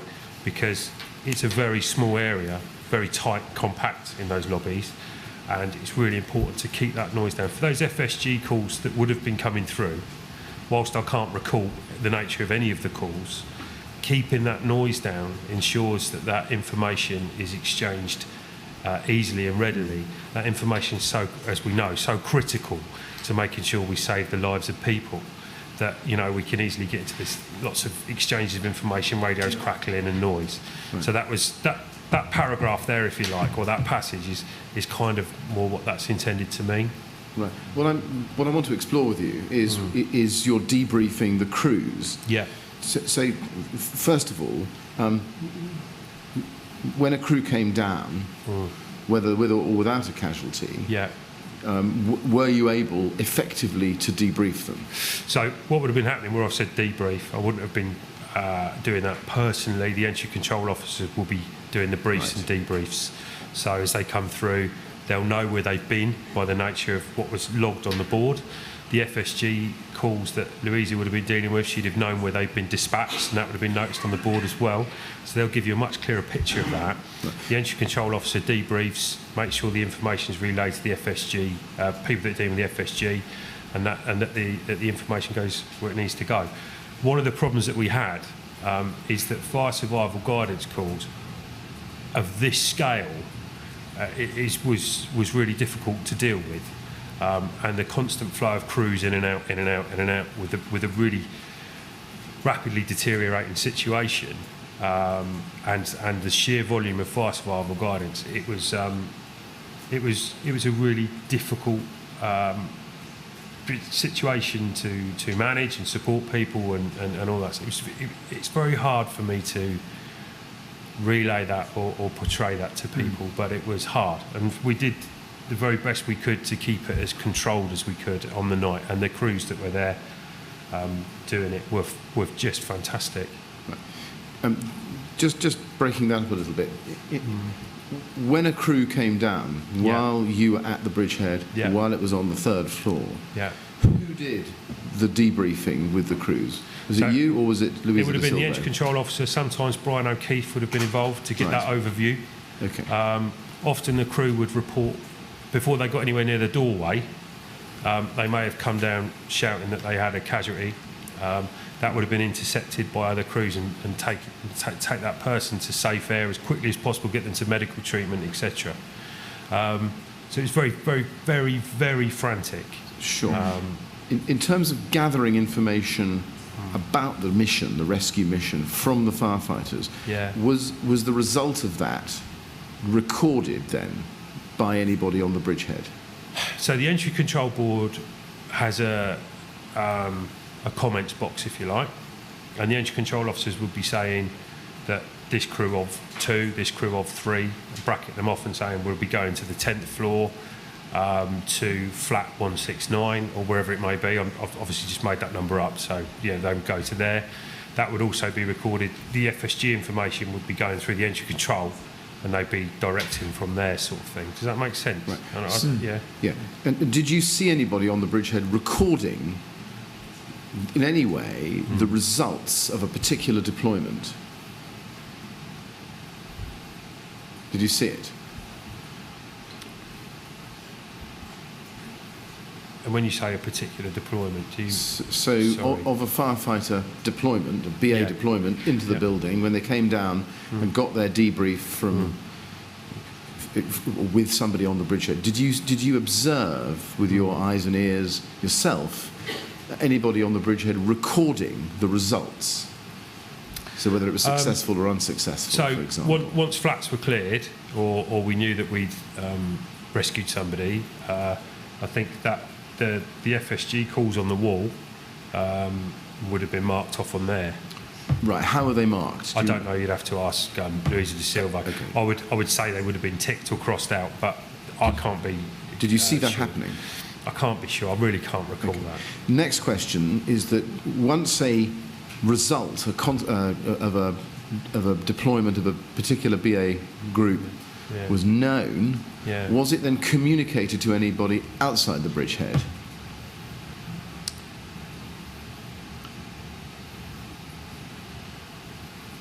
I don't know. I can't recall, I'm sorry. Right, okay. Now, in your statement on page 10, you refer to, in the third paragraph, you refer to the fact that at some point you say Pat Goulbourne, a group manager, arrived and took over management of the bridgehead. Where was the bridgehead when he arrived? Do you remember? That was on the third floor. On the third floor. When Pat arrived, yeah. How soon before it moved down to the ground floor did Pat Goulbourne arrive and take over? I couldn't tell you. Did he actually take over? Yes, he did. He did, right. Yeah. And then you go on to say Andy Walton returned and said there'd been a breach, the fire had moved beneath us and the bridgehead needed to be moved to the ground floor. Sorry, it wasn't Andy Walton, that was Richard Welsh. That was, right, Yeah. that was my next question. That was Welch, was it? Right, Yeah. okay.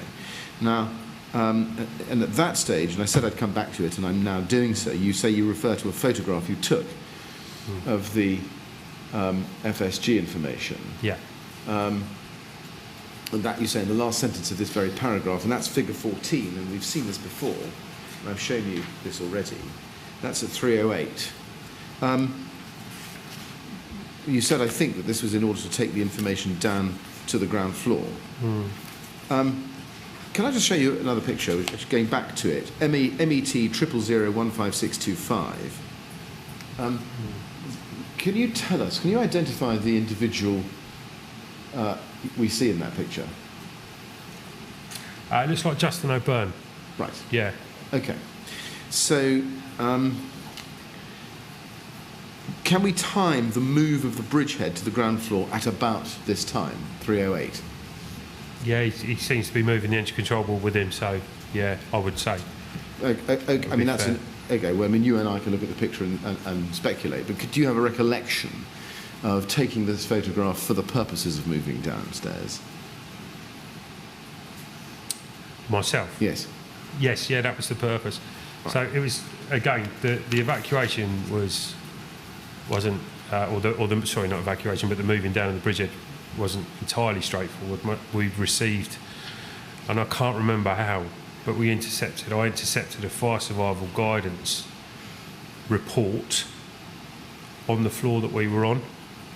And because the crews were moving out, myself and Group Manager Goulbourne broke into the flat, searched it ourselves.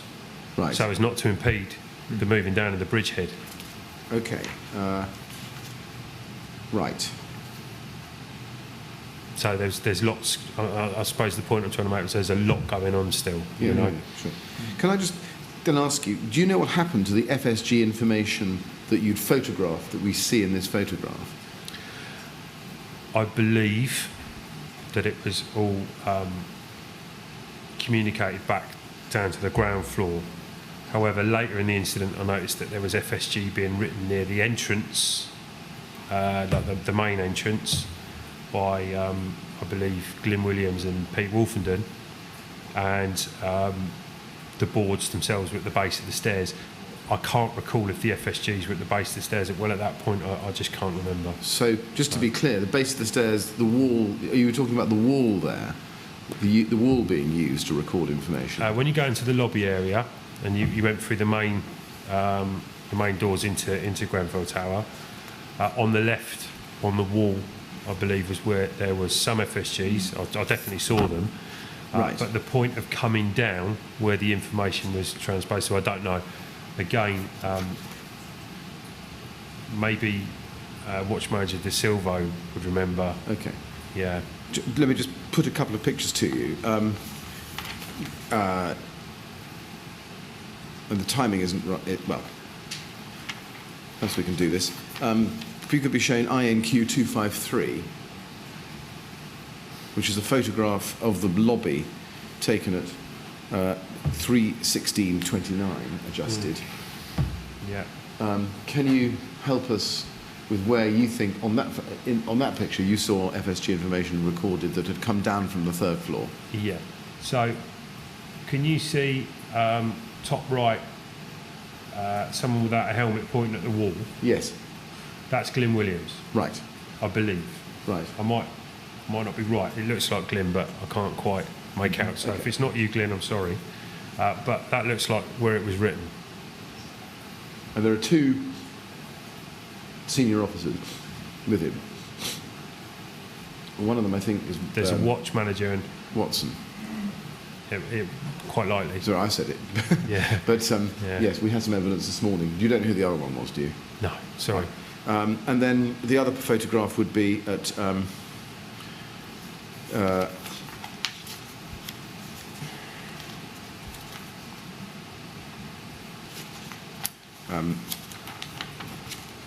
it's about the same time. Photograph INQ 242. This is at 03:17:22 adjusted. Yeah. That's the foot of. Is that the foot of the stairs that you're referring to? Yes. Right, and you see a green wall there. Do you remember seeing any FSG information recorded on the green wall? I couldn't recall and be, truthful. I wouldn't be able to tell you. All right. Were you aware of the FSG system that had been set up in the lobby once the bridgehead had moved down to the ground floor? No, not exactly. Okay. Right, I've got a few more separate topics just to cover with you. Yeah. You're right to keep going? I'm fine. Thank you. Okay. In your statement, at page 16, you say, this is still on the subject of FSG, I'm sorry, I'm not quite changing yet.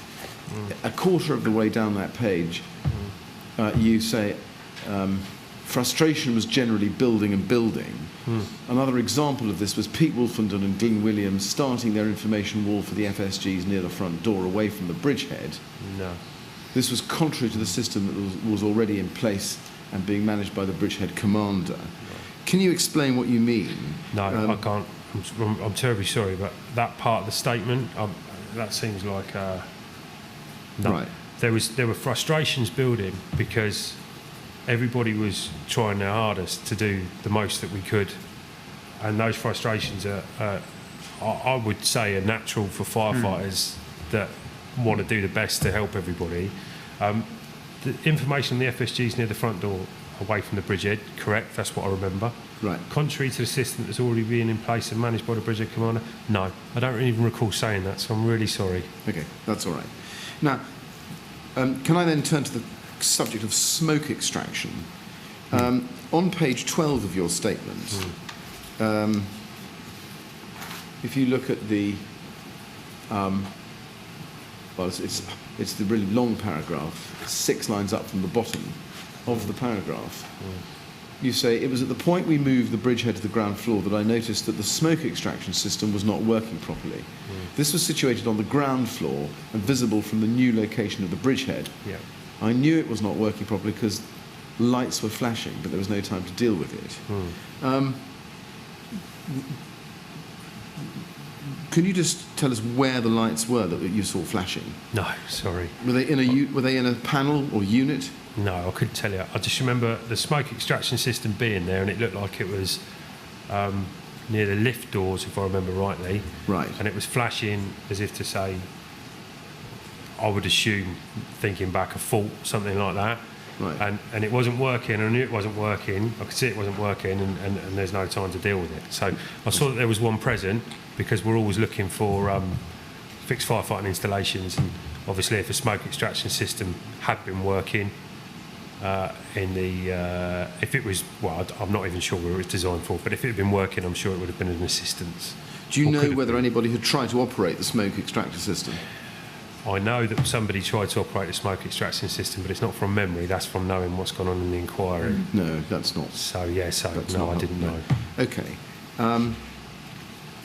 Would you, in a normal case, expect somebody at an incident, someone from the fire brigade, LFB at an incident, to know how to operate the smoke extraction system? Well, there would be some things to take into consideration.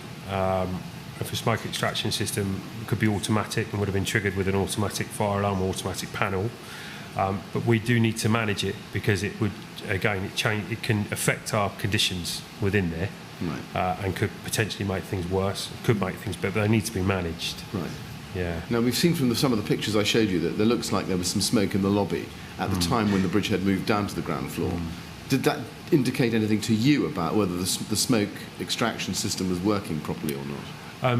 I didn't feel that the smoke extraction system was working. And I remember at the time, yes, there was smoke in the lobby, and it did make things more difficult. As I said earlier, crews need to start in what we call safe air, so clean, clear air. We weren't able to do that, and I think that's an indicator of the fact that we were in the building when actually, really, we probably shouldn't have been, and we were doing everything we could to carry on from there, you know. Yeah. Now, at the bottom of page 12, just below the bit I've been showing you, well, you at the end of that paragraph, in the last sentence, you say that the purpose of it, that's the system, was to actuate and draw smoke out of a building, and it should have kept the stairwell clear. It failed.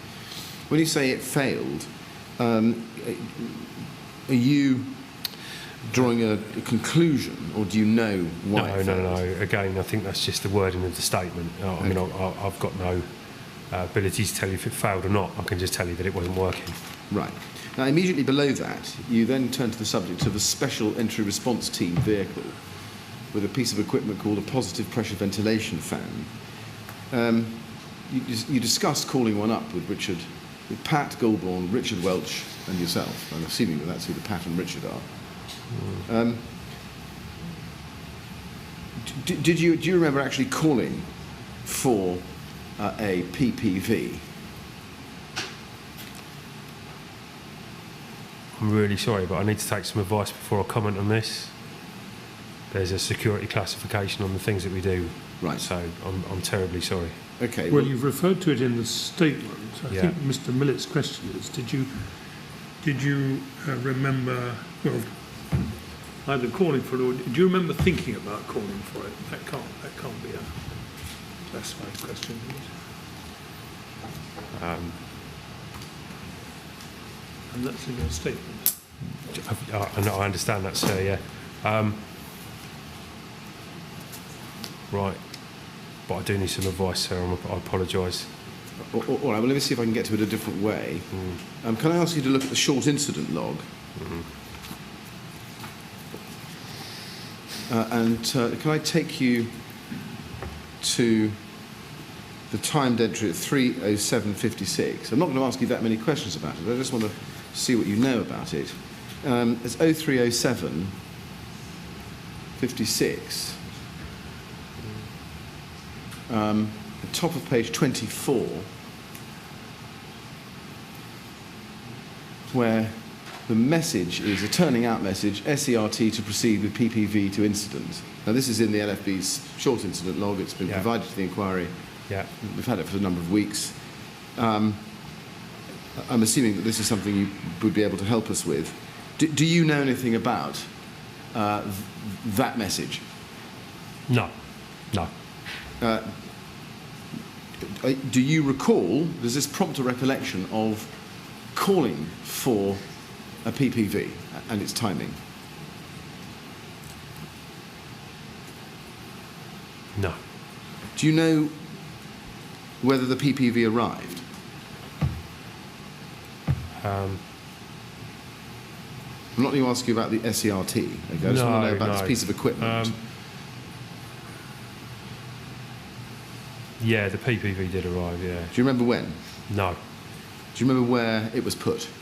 Yes. Where? I think they tried to use it to clear the ground floor. Right. But it wasn't successful. I was going to ask you, was it effective? No. No. Would more PPVs have helped? No, I don't think they would, but then I wouldn't really be qualified to comment. Who would be qualified to assist us with this question of PPV, subject to any... I'm not sure.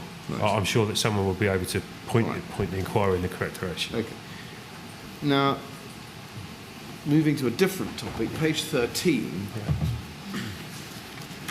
you say, in the second paragraph, at the same time, and this is at the same time as, I think, the discussion of the PPV, from the new bridgehead I began to brief the oncoming crews who were about to start the new wave of rescues of flat clearances. We knew at this point that we would have to start working out of policy. Now, where were you physically positioned to start briefing those crews? Do you remember? Yeah, so when crews were coming through the entry control at the base of the stairs, I would assist in briefing. I was sort of group briefing people to explain to the firefighters that the conditions were unlike anything we'd have experienced before, and that they were to be asked to potentially step into operational discretion, which means outside of policy, and so therefore they needed to really focus. Right. Did you give them fire survival guidance details? In other words, flats, persons in... I didn't know. Who did? Do you remember? No. So the brief... What was the briefing to the crews that you gave them? Again, I think we talk about briefings, as I say, it's more about telling the crews almost as a group as opposed to individually. So the entry control officer will still commit the briefs. I want you to do this, I want you to do that. With the incident commander or the bridgehead commander, fire sector commander. I wasn't doing that. I was ensuring that the crews were well aware of the circumstances that they were about to walk into, because they were going into extreme danger. I see. So to summarise your evidence just now, are you saying that your briefs were really generic rather than FSG specific? Yeah, they weren't Okay. specific briefings. Right. Yeah. And do you know where, at that stage, the BA entry control officer was getting the specific fire survival guidance details from? No, sorry. You don't? Okay.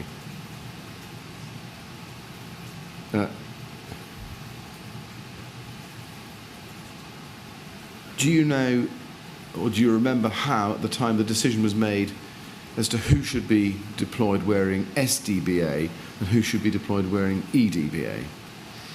That's something that the fire sector commander and bridgehead commander would have devised that plan themselves.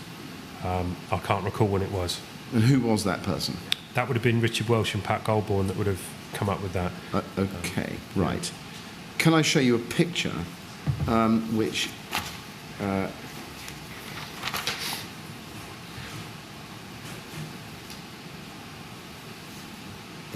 just bear with me, I will dig out.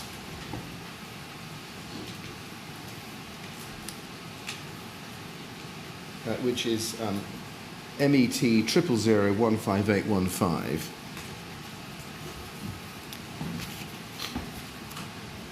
Which is exhibited to Louisa de Silvo's witness statement. This is LDS4. And this is a picture taken on, it is believed at the moment, the ground floor, but we'll have to explore that further. You can see on the wall someone has written above 10 EDBA, below 10 SDBA. First of all, do you know who wrote that there? Secondly, do you remember a discussion about splitting the deployment of EDBA to above floor 10 and below floor 10 SDBA? Do you remember that discussion at all? You don't. On page 13, in your second paragraph, you do go on to say, in the sixth line down from the start of that paragraph, at that stage, and I think this is when you're starting to brief crews, the crews were only carrying the SDBA, which meant they couldn't go beyond the sixth floor, dependent on how well it was being used. So at that stage, which is, I think, am I right, when the bridgehead on the ground floor is starting to operate, how much availability of EDBA did you have, do you think? I can't remember. Okay. Okay. Was there a time when you suddenly had good availability for EDBA? EDBA is carried on fire rescue units. So as the fire rescue units started to become available, then the EDBA would have come into the lobby area, and then they would have been able to work that out from there. Now, at one point you decide that you and Pat Goldborn and Richard Welsh should don BA and go into the tower. No. No, You just didn't? me. Just you? Yeah. Right. On your own? No, with crew manager Ben Gallagher from Paddington. Okay. And you crewed up with crew manager Ben Gallagher. Did you pick him or did somebody else pick him? No, he volunteered. I know Ben. Okay, all right. Now, we have we have your tally out time in the telemetry data as 040427. Does that sound about right to you? Couldn't tell you, sorry. Okay. When you say tally out, Well, taking your tally out of your BA kit. okay, so booking in. Yeah, if you like. Yeah, 044. No, sorry, I couldn't. Yeah, I wouldn't be sure. Right. Now, in your statement, or rather in your exhibit, I should say, page 18, if I can just go back to that with you, you describe going up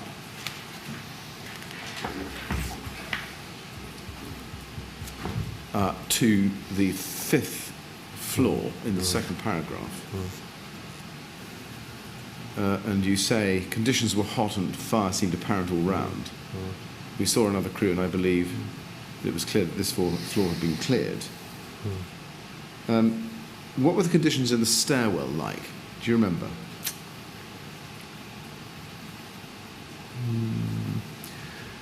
So, again, to put some context around it, the reason that I wore breathing apparatus was to help the bridgehead and fire sector commander by going up and giving them a thorough appraisal of how conditions had deteriorated inside. So that was really clearly, it was my brief was to go up and try and see what was going on to get a clearer picture. Crews that were coming down were thoroughly exhausted, and they made a decision, because I've got a little more incident command experience, that I'd be able to give a clear picture if that was my only duty. Conditions were poor. They'd really degenerated and very, very quickly. On the stairwell, it's hard to tell, because once you're wearing BA or respiratory protective equipment, you have got some protection. Yes. Would it have been respirable? I'm not sure. I'm genuinely not sure. Okay. And then you say on the 6th floor, you say that we were told there was a flat that had somebody in it. How were you told that? Was there radio communication? I can't recall, but it would. I would think it would have come through on the radio at that point, or it could have been another crew that had come out and said, "We've been trying to get in." One of the issues that we had was we couldn't. I mean, we tried really, really hard to gain access to the flat, but the conditions. It was very tight. We were using an enforcer. The conditions were so difficult that it didn't take very long before you were pretty exhausted. Okay. I think my question was really about communications, how you got that message. Do you remember how you got it? I can't recall it, no, sorry. Okay.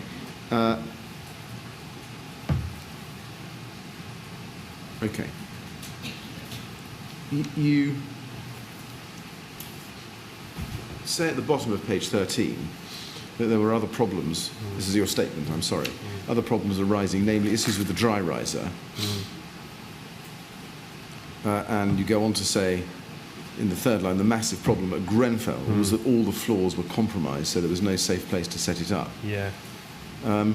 Was there a particular problem with water pressure, though, that you had? I experienced low water pressure when I was on the 6th floor. You experienced what? You didn't have any? Low water pressure, so not what I wanted. There was some water, but not much in terms of pressure. Because the dry riser outlets were within the lobby area, so not in the stairwell, but in the lobby itself. Yes. And the lobbies were consumed by fire quite often. You were asking crews to go in to potentially try and plug into a dry riser outlet in a compartment that's alight. Yeah. So that compromised us quite dramatically. Also, dry riser systems, and I'm not a fire engineer, but my understanding of dry riser systems is that we use a couple of outlets and they'll be sufficient. When you're trying to use outlets on every floor, they wouldn't possibly be sufficient. I see. Okay. Did you have any particular problems with the mains pressure? Not that I can recall. Okay.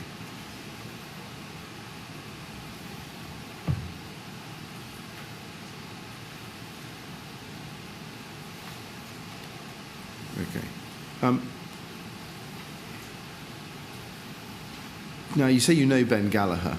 Yeah. Do you remember him ever discussing anything with you about a task to go to the roof with ropes?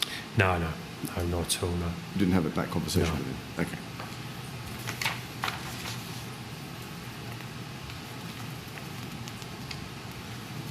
And then finally, just a timing point, I think. If you go to page 18 of your statement, you say, and this is after fixing some hoses, once it was fixed again, we were in a position to move the bridgehead up again to the 3rd floor where it was based initially. Yeah. The water was restored and there was a new bridgehead command team of group managers, Graham, Spooner and Ali. By this point, the time was roughly between 8:30 and 9 a.m. Do you remember who manned the bridgehead at that point? I couldn't remember who was crewing the bridgehead, no. Do you remember who made the decision to go up to the bridgehead at that point? No, sorry. Do you remember who the incident commander was at that point? No, sorry. Okay. Do you know whether you were still carrying out rescues at that point? No. All right, okay.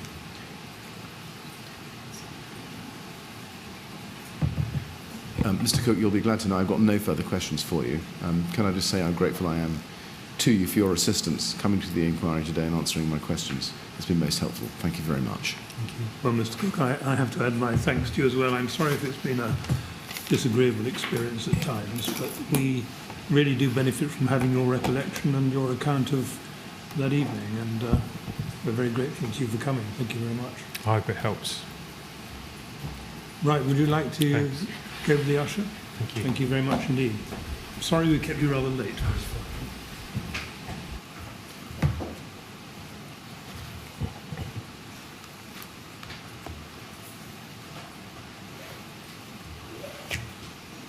Yes, Mr. Millett. Now, Mr. Chairman, that is the witness evidence for today. Tomorrow we have two new witnesses. Yes. We have Watch Manager Sadler and Watch Manager Da Silvo, morning and afternoon respectively. It would, I think, assist if we took the safe step of starting at 9:30 tomorrow morning, if that's not inconvenient to you or the witnesses. And does that give us a reasonable prospect of finishing both of them within the day? Yes. Well, in that case, I think it would be wise to do that. Thank you very much. Again, I don't suppose the 9:30 start is very congenial, but It's not.